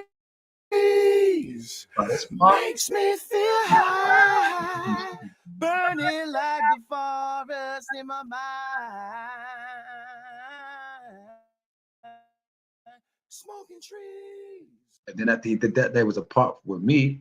I smoke hydro, chocolate, whatever the dread slipping. It could be that Cali weed that got Chris Tucker tripping. It don't matter to me, long as the weed's potent. Tree strong enough to have little Kim choking, just joking. Hoping that you people get the picture. I got Tyson. What you got? Maybe we could make a mixture, fix a doobie, so groovy. And how you singing? Ooey textile, smoking trees, poker face, yo sue me. I can't stop being for Mary Jane. You know what I'm saying? So that's how that went. And I remember when I wrote that, I was on a high level fruit diet. And see, yo sue me. That's what I said in the round. And I remember spending for the dude that ran this company. All right. How the last time God said, fix a doobie, so groovy. And you saying, ooh, textile, smoking trees, poker face. That was the management company. Yo sue me. So it closed out. Crazy. They was like, you're on it. You did. You're all right. Oh my. They was on it. They liked it. So, it was good. You not complain. We used to rock the shows. I remember one time I forgot my bar. Like lineups. I had like a brain fart. I couldn't remember shit. And I was so frustrated. And they was like, yo, remember Groovy came to me. It's like, yo, it's all right, man. You okay? I felt like I ruined it. Because I felt like every time we go out, it's a new time and we got to do the best we ever did. We never did a show before the show that we're doing right now. It's about right now, and I just blanked out. Like my mind just, it was like somebody, it was like, and it just wiped my memory bank clean. You know, it was crazy. Ah, fun times, man. Fun times. Been on here way too long, bro. I was supposed to be off air, but no, I haven't, man, because it's been a productive time. And I appreciate you guys. In recapping, though, because I didn't ventured off into the wilderness. Let's go back. Let's go back. Back to the scrap. Look at my check. Wasn't no scrap. Yeah, I so know. I never got caught. Took me to the back and pat me. Asking me to buy some khakis. But less of black people walking. They put you short. They talking blackie. Man, how they love Kanye's. Put them all in the front of the store. Now I'm at the front of the mall taking my this fucking job can't help them. So I quit. Y'all welcome. Dani live right now, man. We bringing that heat. Dropped a freaking bomb on this chick. Kadunk head. Jag, man. Oh, this is not. I don't want to get into that. I don't want to confuse myself here. This is the one. Right? Because you're claiming to be this. Don't do that. Because they don't rock with you. You from outside, right? You know better than to be false claiming. Right? That'd be dope if I could find that for y'all. If I could find that for y'all.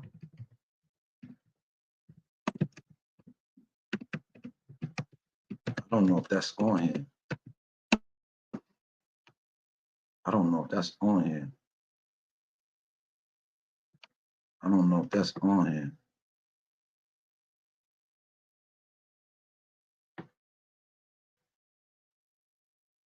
I don't think it's on here. I don't think it's on here. I don't think it's on here. I don't think it's on here. Rolling is on here. Okay, let me go in here. Somebody put up the site. That's good. So this is on the fly. This is on the fly. I'm checking for something. What was I looking for again? See, these records here, I'm a part of these records, whether it be promotional wise or what have you. You came in with them boys. You came in with them boys. And with them boys. All right.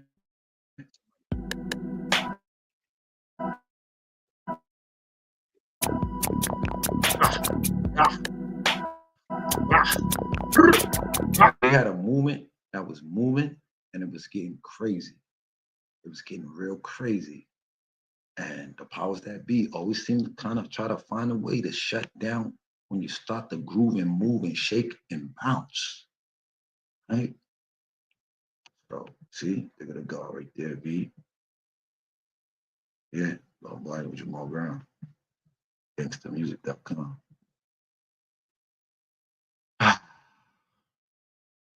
I can't remember the song that I was trying to close out with. But I definitely was trying to close out with a song. Wow. How about I pull up a Law V freestyle for y'all? Look, my own video is popping up in the chat. Oh, shit. I think I cried 1,000 times.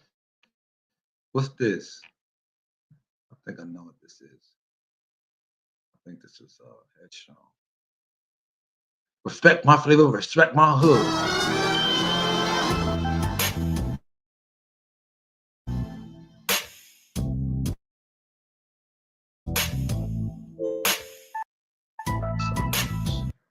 Giving niggas the bar, giving you niggas the bar, giving you niggas the bar. And we still giving niggas the bar.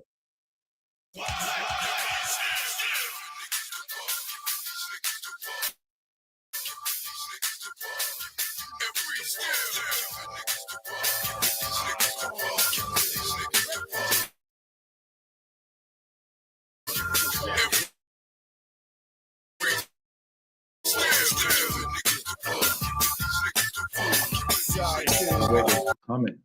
This is why whatever happened, happened. Because they was not ready. There was a lot of shit on the way outside. It's for another story for another day. They definitely wasn't ready for what was coming. So I'll let you hear some of this real quick.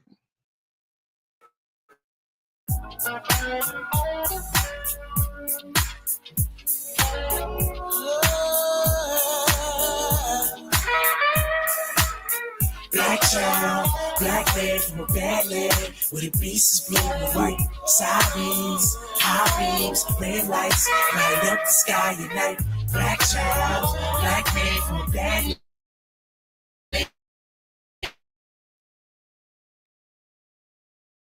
With the lights, light up the sky at night. I think I cried out in time. I keep to see my pain. I think I cried 1,000 times. Can you hear my tears? No. That joint was so hard. When they performed it, they used to go up. I forgot what, oh, nah, that wasn't what I was looking for. But let's see if this is on here.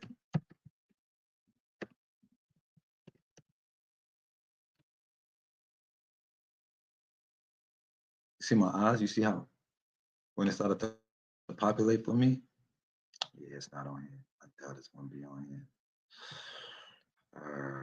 But this is not like I can go to other apps and shit like that. Wait a minute. This is another joint that's good right here too. I'm going to play some of that for you. And then we out of here with this, man. No, I'm not. No, I'm not. I'm not. Kind of got lost in the sauce, right? Showing you, I'm upside. In the second half of the 1990s, that they finally forced the formation of the professional police force.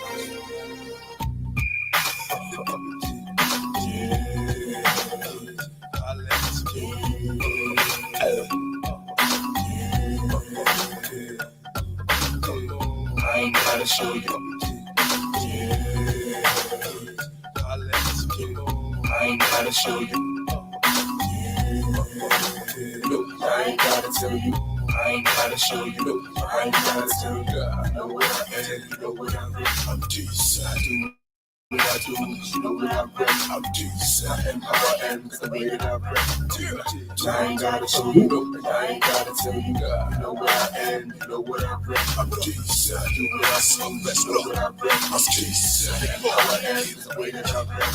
We got crack in the fucking building, wrapped and tucked in the ceiling, out of sight. You might have the right to call it concealing. If you know what we dealing, if you know what we feeling, stacking the dope by the millions, trying to grow old without children. I ain't got it all, no seeing me not at all. Animal, man, you know the same you find inside of them. Bark alike, dark alike, started all of us fight, bloodied up, screaming, and all of us hype. 16 spit mean and all of his sight, get him vital, get him side. Talk so much, transform, hands on until all is colder. Rest in peace till I fall so decent. I ain't gotta show you, I ain't gotta tell you, I know what I'm, you know what I'm. That was my guy Psych, man. Psych Osiris, S-I-C Osiris with a Y. That's one of them guys, man. We had a massive squadron. We were forming, going from the negative to the positive. Terrorized the streets, the Decepticons is known for, correct?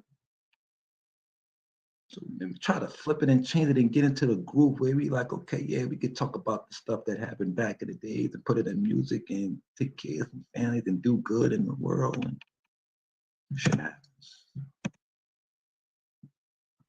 You know what I'm saying? I'm Jesus. I do what I do, you know what I rap. I'm Jesus. I am how I am, it's the way that I rap.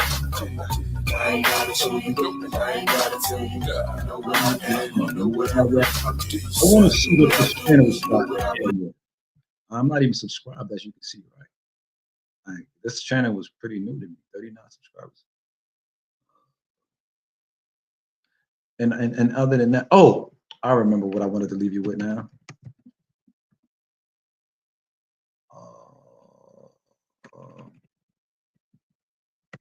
No, it's not really a freestyle. It's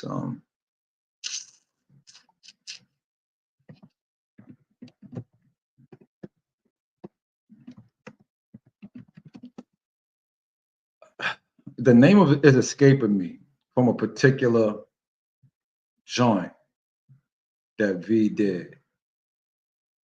300 and over is funny. Yeah, this is my mixtape right here. I forgot I rap because I be forgetting that I rap and shit. And Libs featuring Five's record rather. Shout out Five on some Bart Kemp, the G.O. Right? We ain't the same in game, no. Everybody with Rockness from Help to Skelter. This is behind the scenes with DJ K Slay at the radio station. This is a short, ain't it?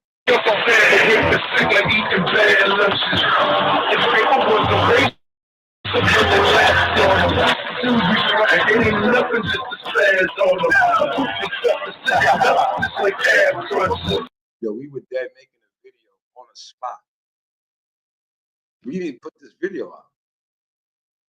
Whatever happened to the video? Munch. Salute to Munch Dog. We got to get this video out, Munch Dog. Push up on hundreds and dips on 50s. Because see what happened is Wright was a workout artist as well, known as the Beast. And then, so as we started to make more moves, music started evolving as well. So the single that he was working on now, that's not on that mixtape, is what we were performing. See, the mixtape got us a mixtape hosted. Well, the showcase, winning the showcase, got us the K Slay hosted mixtape, right? We had the music already ready for the most part. I think we didn't bring in any original new songs. We didn't write any new music for it. Maybe a couple of songs. Yeah, because my verse was particularly new, but most of his stuff he had already. He's got music for days. And so when we went up there, we talked with Slay. Wow, Munch Dog, you got that footage, boy. Because I still have never even seen the video, because this is on Shade 45 and it was audio, not video. But it was heard all around the world. There were people overseas who were listening to Shade 45 who told me, I heard y'all on the video. Yeah, but as you can see, that's vital right there. Okay,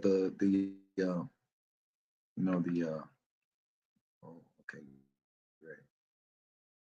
It's so crazy to think about how 2.5 years ago, I was making yoga videos in front of my tiny studio apartment in Portland, and now I'm making them in my gorgeous. We was born to mothers who couldn't deal with us. I'm trying to put this back.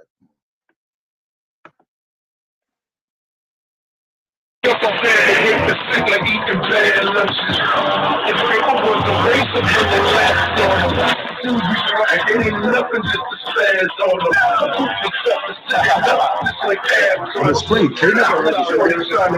But you see how he did the punching moves when Vital said, "I did nothing, just the spaz on him." He said, "Boom, boom." He listened, he hear me, he knows what's going on.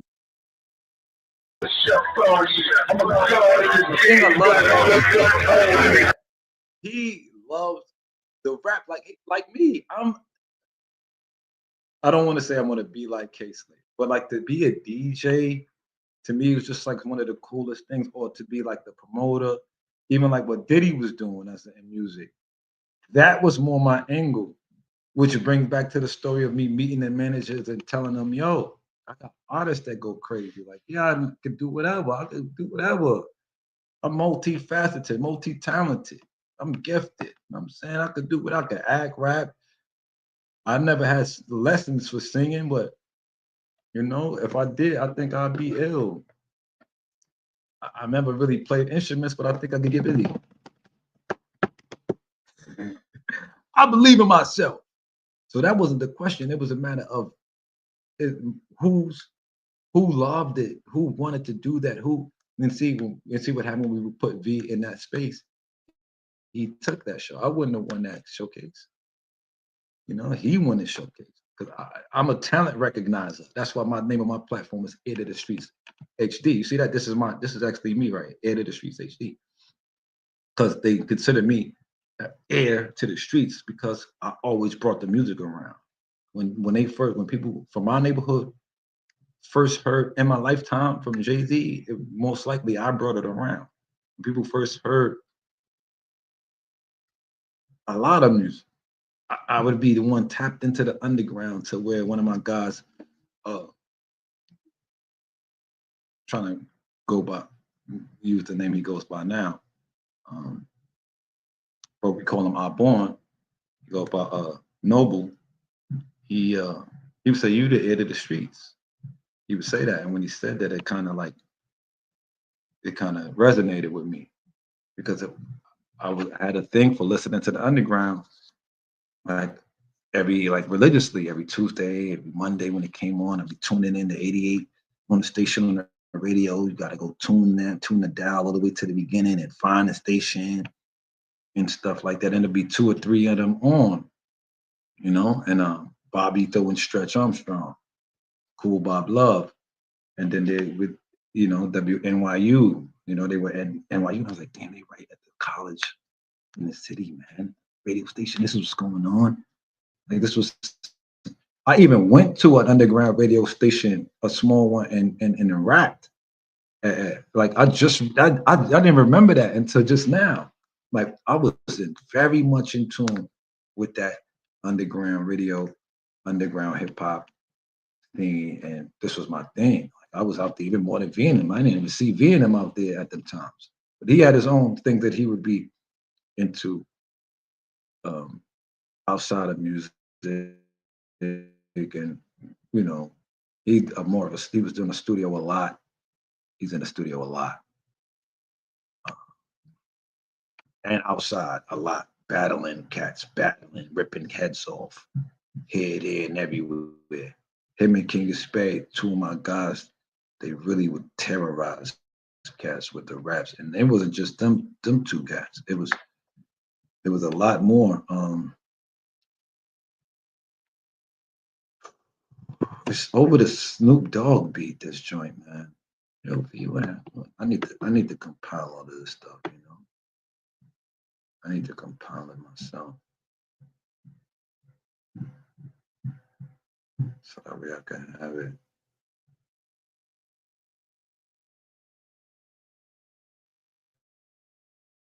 And there's a video with me falling off the stage when we perform it. Haha. Beast Mode documentary, Low Body when rocking this monster together on joint. We interviewed about hip hop is real. I don't think I saw this video, Hip Hop is Real with Vital. Nah.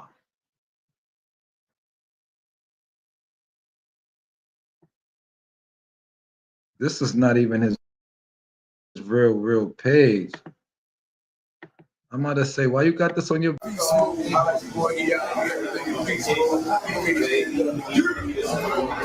got fans cause the way I pull up. Got a man until they see. Well, everybody know me. You know the name. You know, little vital artist, actor, entrepreneur, fitness icon.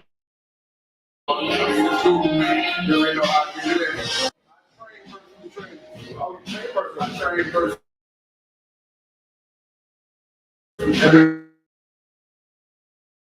Who are some of the people like who's probably out there that you probably train?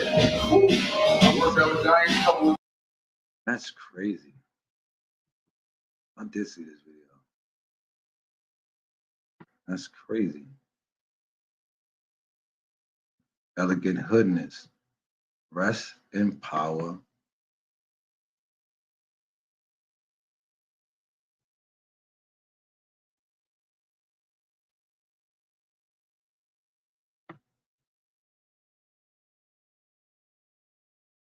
General.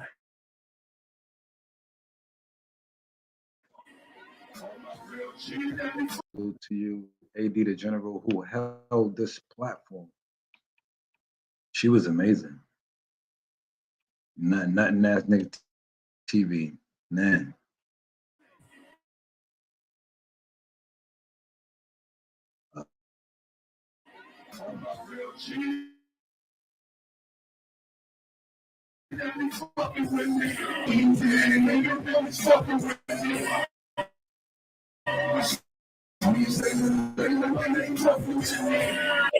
Is this cheating because Rock misses on stage? That's this little Rock, by the way.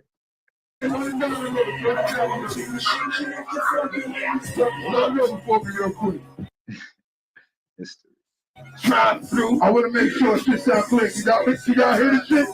Y'all hear this shit? See, this is how vast New York is.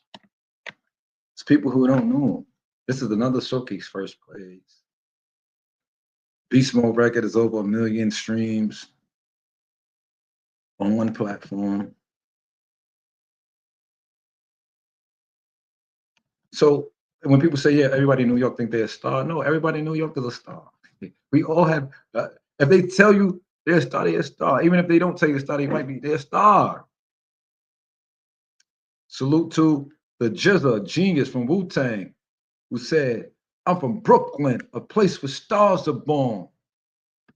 The next bar gets a little crazy. So start over for me real quick, my baby. Bring that shit back. I want to make sure my money is louder than the music fucking with you, man. Who's fucking with them? Listen, all my real G's be fucking with me. Don't want some easy be fucking with me. Ain't this these records like the fishy kid? I need to aim at your head, trying to miss your head. Who you had a ticket first, you wanna chase the shit. The whole team, whole heat like an oven blow. That rubber with dead all that other shit. You like a blind nigga, treat that pussy. Why? Cause you don't know who you fucking with. Bang! All my real G's that be fucking with me. Don't want some easy you fucking with me. okay, so I remember when this was. I remember. Right. Oh, there go AD, man. Wow. They get AD, son.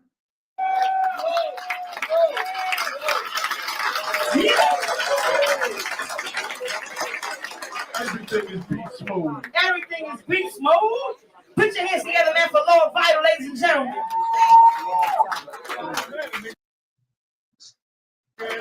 AD the General was one of them ones. I mean, she came to the studio and we just had fun. We didn't record, I don't think that night. We just like bobbed out, maybe listen to music. It was beautiful. It's a great night. Great night in hip hop. Brady Cash, that's my guy too. Brady Cash. Salute to him. I don't know where him and we did together. But that's my guy too. Lord. What can I remember that name of that joint? Oh, all right. I spelled it wrong, but maybe the algorithm will work with me. Wait a minute. I think, oh shit, 13 years ago in Orlando. I was there. Hold on, what's this? Memories don't live on.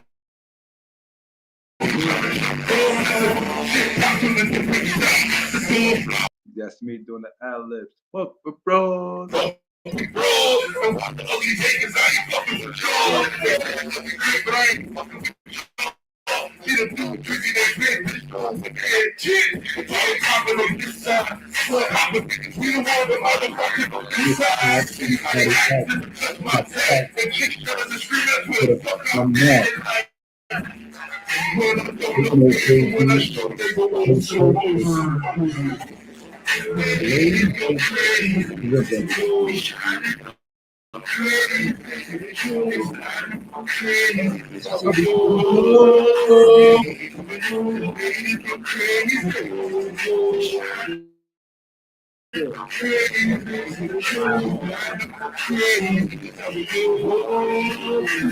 No.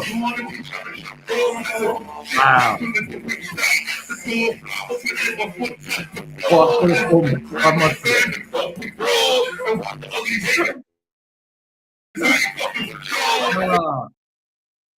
that's crazy. It's a video that I'm looking for. I ain't seen it. That's the reason why I'm still on here. It's a video that I'm looking for tonight. You know where it would be? I know exactly where it would be. Real life versus Jaguar Wright. Alex Sparrow didn't send a cease and desist letter. Oh, yeah, I gotta get on there. Gotta get on there and listen to the T. Oh yeah, I'm supposed to. I think that's it.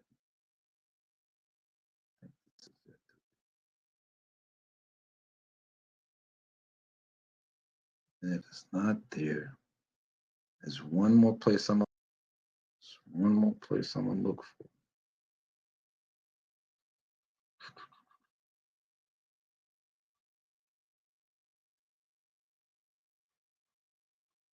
We off this. I remember that. Rock Red and True Son Ali. I remember that. Worked out. Look, this is Vital right here. This is what the video from 7 years ago. Ben, you seeing them? You seeing it? Look, Beast Mode. 9 years ago. Vital. Right? No. All right. I'm gonna try one more thing. If this don't work, we're just gonna wrap it up. So it's this guy, freaking channel for the music. Look, albums. They go buckets and chains right there. Right? EIB could go down anywhere. And I could from a mile away. Fuck up the good beef with to move around my way. Where is all right. Filters. Channel. That part. This was the last part that I was going to attempt to look up by channel. Low right on topic. Okay. So maybe we won't be able to find it. If not, it's all right. There'll be another time. So, what are we going to do until then? I'll leave you with go out with a banger, something that'll mess your head up. Jesus is knocking on the door of your heart. Check this out. This is why they couldn't handle us, bro, and they still can't. You want to look at their versatility. This is insane.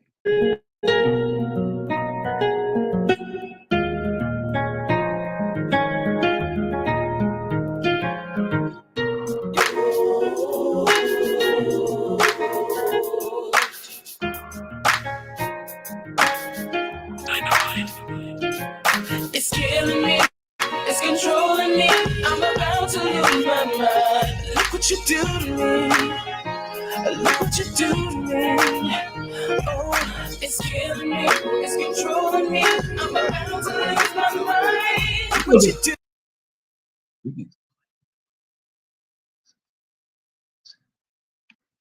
Wasn't playing with them at all. This the type of joint you. I know you'll like this joint, Max. I know you're gonna like this joint, Max. He made my job easy, but it wasn't easy because you still gotta push them. Because when it's like when they good, it's like, yo, are they really good? Because they're not heard, they're not on, they're not signed. And then you're the ones that's part of the reason why it's like okay, the air, you're an heir to this stuff here. What do you think? And I'm like, come on, nigga, this isn't. All right, but let's go. Look what you do to me. So red, like a champagne bottle when you break the seal. Cause that's how you make me feel. Make a nigga spaz out and shout and pull their hair. Hold my breath when you not there, and it's not fair. How you got a nigga so twisted when you not here? Then a nigga feel different, and I want something. And I have many girls, so I'm not really supposed to feel this way about one woman. Experience things I never felt before, to the point where I'm not myself no more. Not myself no more. Yeah, I don't act the way I used to. I was getting chicks whipped to the shit I'm not used to. She got my mind all crazy, going blind, got my eyes all hazy. You can't see what you do to me. It's losing me every time I get close to you. Feel it's getting control. It's controlling me. I'm about to lose my mind. Look what you do to me. Look what you do to me. Oh, it's killing me. It's controlling me. I'm about to lose my mind. Look what you do to me. Look what you do. Stop thinking about you all day, how I get here. Cause this here just ain't right, and me and her ain't really that tight. Nope. Cause I don't know that if she know that I like her, but I know that if she know that I wife her. Because I know that if she knew me, she'd know about jacuzzi, movies, and jewelry. And then you and me will become me and her. She means so much to me that I don't care about what I mean to her. It don't sound right, but it make a lot of sense to me. Cause this is meant to be more than just a memory. I almost lost my train of thought, but there I go thinking about her again. I can't stop thinking about her again. I'm lost the word thinking about her again. Woo! Niggas can't mess with us, bro. We really like that, huh? Niggas is crazy, son. That's why. And with that, I'm gonna sum it up because it's basically that's my point, bro. Stop playing with niggas that's authentic, bro. With your inauthentic bullshit. Because we gonna give you the benefit of the doubt. We also come from the land of the shiestiest motherfuckers on the planet. So there's a lot of shit ain't gonna fly and slide. You know what I'm saying? We're gonna peep game eventually, and then it's gonna be nasty after that. That's basically the point of it all. And salute to Dani Robertson.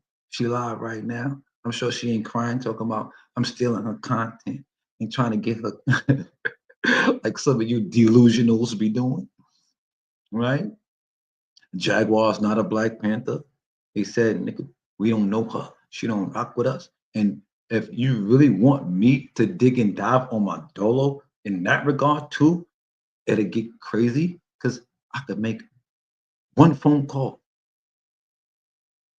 get on a horn with somebody directly, no pun intended, connected with that party. Okay? I'm from Brooklyn, New York.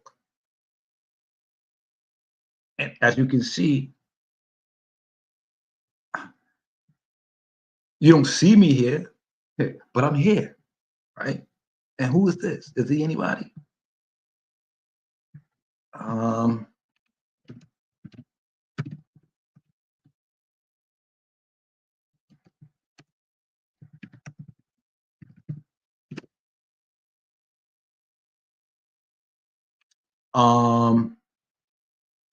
Look here. Who's in the middle? The interviews, this Rockness and who he got with him. But look who's here too. This is what tripped me about that interview. Son interview V back in the day. This is hip hop is real. Now this Poison Pen, he's from Nostrand Ave too. These two the same, right? And really never was on the same trajectory with music. Not saying one was doing better than the other. Poison Pen was out of age overseas doing different things, and in the hoods as well. V was doing the same different things, but two opposite parallels is probably a better way of describing it. Me trying to find my way in music, I would be in the events where Poison Pen was. That's how we met. I'm on stage representing Nostrand Ave and they rock. Look at the jazz. The jazz did it. Oh Lord, I was tired as fucking Orlando Magic. This was the letdown spot right there. I knew it. I felt it. Thank goodness, bro. Tired of y'all. It was just in Toronto. They just did everything, and now they came back home. Orlando was waiting. I mean, the Utah Jazz was waiting on their ass. But back to this photo. She nice. 1, 2, 3, 4, 5. This could be a nice song here. This would be a nice song. But Math, I wouldn't even want you on the song. You ain't got no song with my son Rocco, I don't think. Rocco will air you out. You ain't ready for Rocco. You ain't ready for V either. Here's the funny shit. Now, salute to you, Misfit. Of course, my son Penn, that's my brother. Knowledge, what up? But I remember one day, it was Math and Cortez. She's not Cortez, but this is the family. Murder Ave gang. Where were we? Fulton Street, Brooklyn, New York. Name of the spot. The spot closed right now. It was a club. It was a big club. They undervalued. They underutilized that spot. Closed down now. We were in there, and it was me, Rock, and V, if I'm not mistaken. And when Math and Cortez walked in, V said, "Let's battle right now," in a joking way. And Cortez responded, "I got Rock." So what is that telling you? Cole, you remember that? Salute Cortez, who came to the studio. That's how we met. Came to the studio with God, Vital. No, that's not how we met. I'm bugging. We were in the showcases together. And one day we left the showcase, be like, yo, nigga, y'all niggas come to the studio. Billy, the Kid, Murder Ave, Cortez, y'all coming to the motherfucking studio. Y'all niggas get too busy in here. Billy the Kid, Cortez, boy, he had this joint. If you were man, then man up. Man up. That joint used to tear the undergrounds up. And they were from Brooklyn, they were from Murder Abbey, Murder, they, up the street. Like, yo, y'all come to the stew. We went to the stew and they did a joint. I think the joint is, yo, think them cops can't save you when we got beef. I think that's the joint. I think that's the name of it. They can't. Them cops can't save you when we got beef. When we got beef, I think that's the record. And because the last bar from Core, he was in the booth. I was watching. I nearly lost my mind because it was just the timing. It was perfect. From where I was, they made us do it one more time. And I swear the first time was it. I mean, it did come out clean, but it was something about that first time to me. I guess because it was just how surprised it was. Like he said, D Separate Murder Ave, or rope you up, something, choke you up with Vital's purple flag.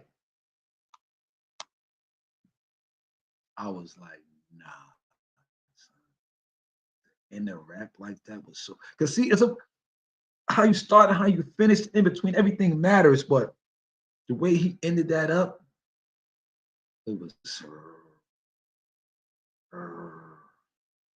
man, and of course, to salute to this picture. So even the math,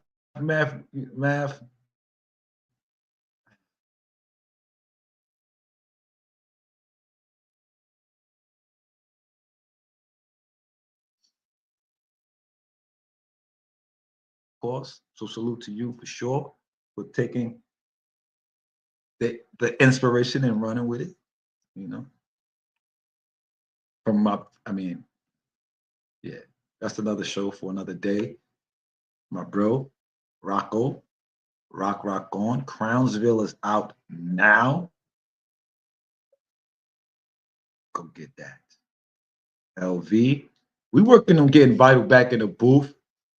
I'm gonna see what my man Rocco gonna do. What we gonna do? See if we get Vital back in the booth. Poison Pen always moving and shaking and grooving and bouncing. I'm always pen every pen is there. Misfit.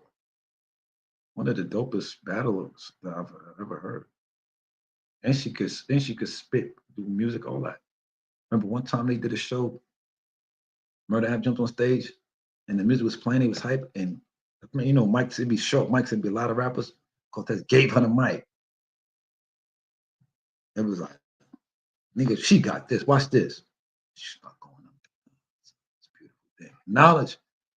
They've been on the grind for a minute, a long time. You see, 10 years ago, got Lil Vital on the platform. So, you know, you do big things, all kind of size things. Make shit happen. That's the name of the game when you out here, when you in here. So with that being said, are we ready to wrap this up? Are we ready to wrap this up? I still didn't see my video.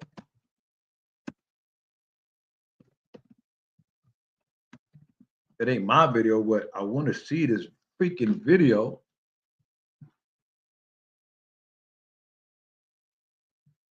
And it's like, come on, bro. No way is this like buried in the archaeological history. Mendoza, okay. I remember Mendoza. But this song right here, wasn't that some shit though? Yeah, we're gonna close it out with that.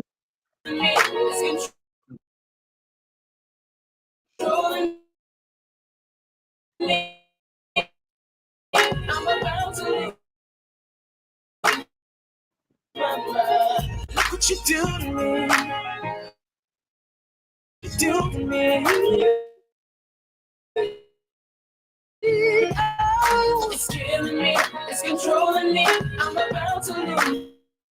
Look what you do to me. It's killing me. It's controlling me. I'm about to lose my mind. Look what you do to me. Look what you do to me. Oh. He uploaded this yesterday.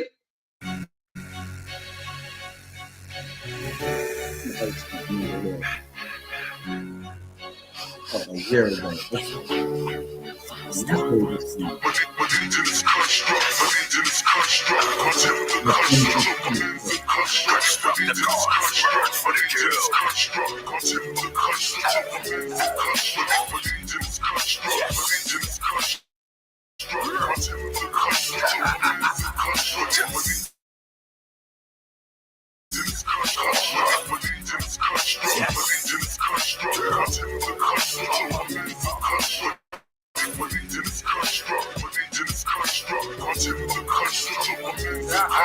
We do what we wanna do, beat down robberies, fuck with construct, it's gonna be a tragedy. In the world like a savage, I was born to don't sleep and get money. Wilderness style, transforms, twist the profile. Stop the child display business, I don't need the crowd. It's too easy, I doubt if he lasts around. X around, fuck around, Dutch roll him, Peggy suit and crept on him. All the gimmicks and stuff, it was an act only. False flagging motherfucker with they fake story. I'm so ill, got the neck zipping yo shorty. I do this on a daily post on that New York Times. Nigga, I'm never late, always on my grind. Rain, sleet, hell, smoke, can't stop a Congo. I go ape, you would think I'm from Congo. Heard this record. I forgot what it was. This is a 10-minute record. First 4-day verse. I was like, okay, Dutch roll 'em. Okay.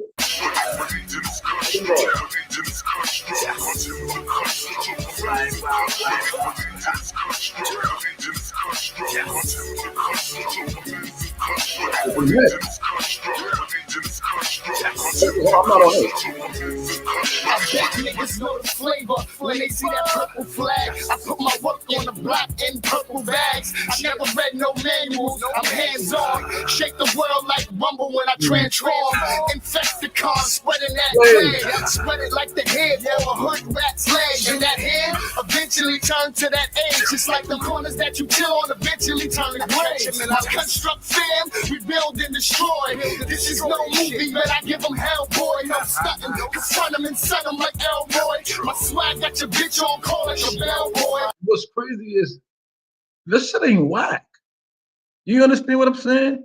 So don't get it misconstrued across things. I'm proud to say I'm one of Megatron's hell wings. No B's or C's, this is D-step shit. Rich boy style, better throw some D's on that bitch. That verse was hard. Both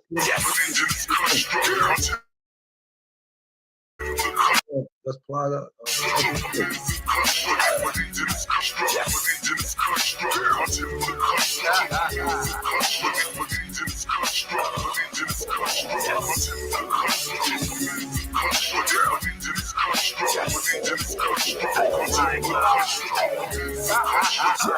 Yeah, fuck if you can't handle it. Constructing minds and under my new management. I had to connect my legions and merge them together and infect the weak, the dead, the irregulars. So think about crossing mine. Soon as you cross the line, that will cause more to die. Respect my authority, cause if I say it, you gon' die, fool. Cause I give orders like drive-throughs. So make me stress, try to make you stretch when the 80 jacks. In your crib, lay you down like a baby rest. I get you watched like a centerfold. Shots of your inner lobe. Now you on the table like dinner rolls. Respect my purple and lime green. See that symbol, you tremble when niggas behind me. When I pop mine, they shook, and my guys are crooks. Fuck who you used to be under, I got mine from looking mine.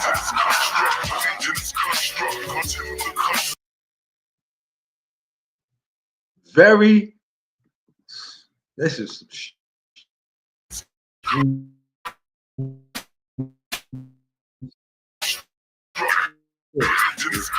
Lady Blunt. Lady Blunt.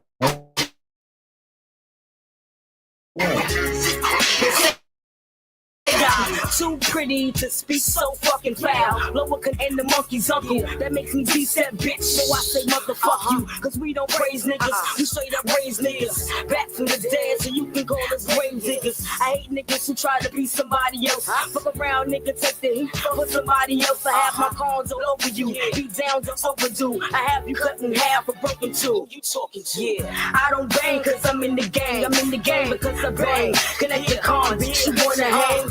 Cause my reason is construct. And so on my fucking Timbs. From the bottom of my boots to my fucking brim. So you better tell them niggas who my legion is. What my legion is. He said, I'm not in the game. I don't bang cause I'm in the game.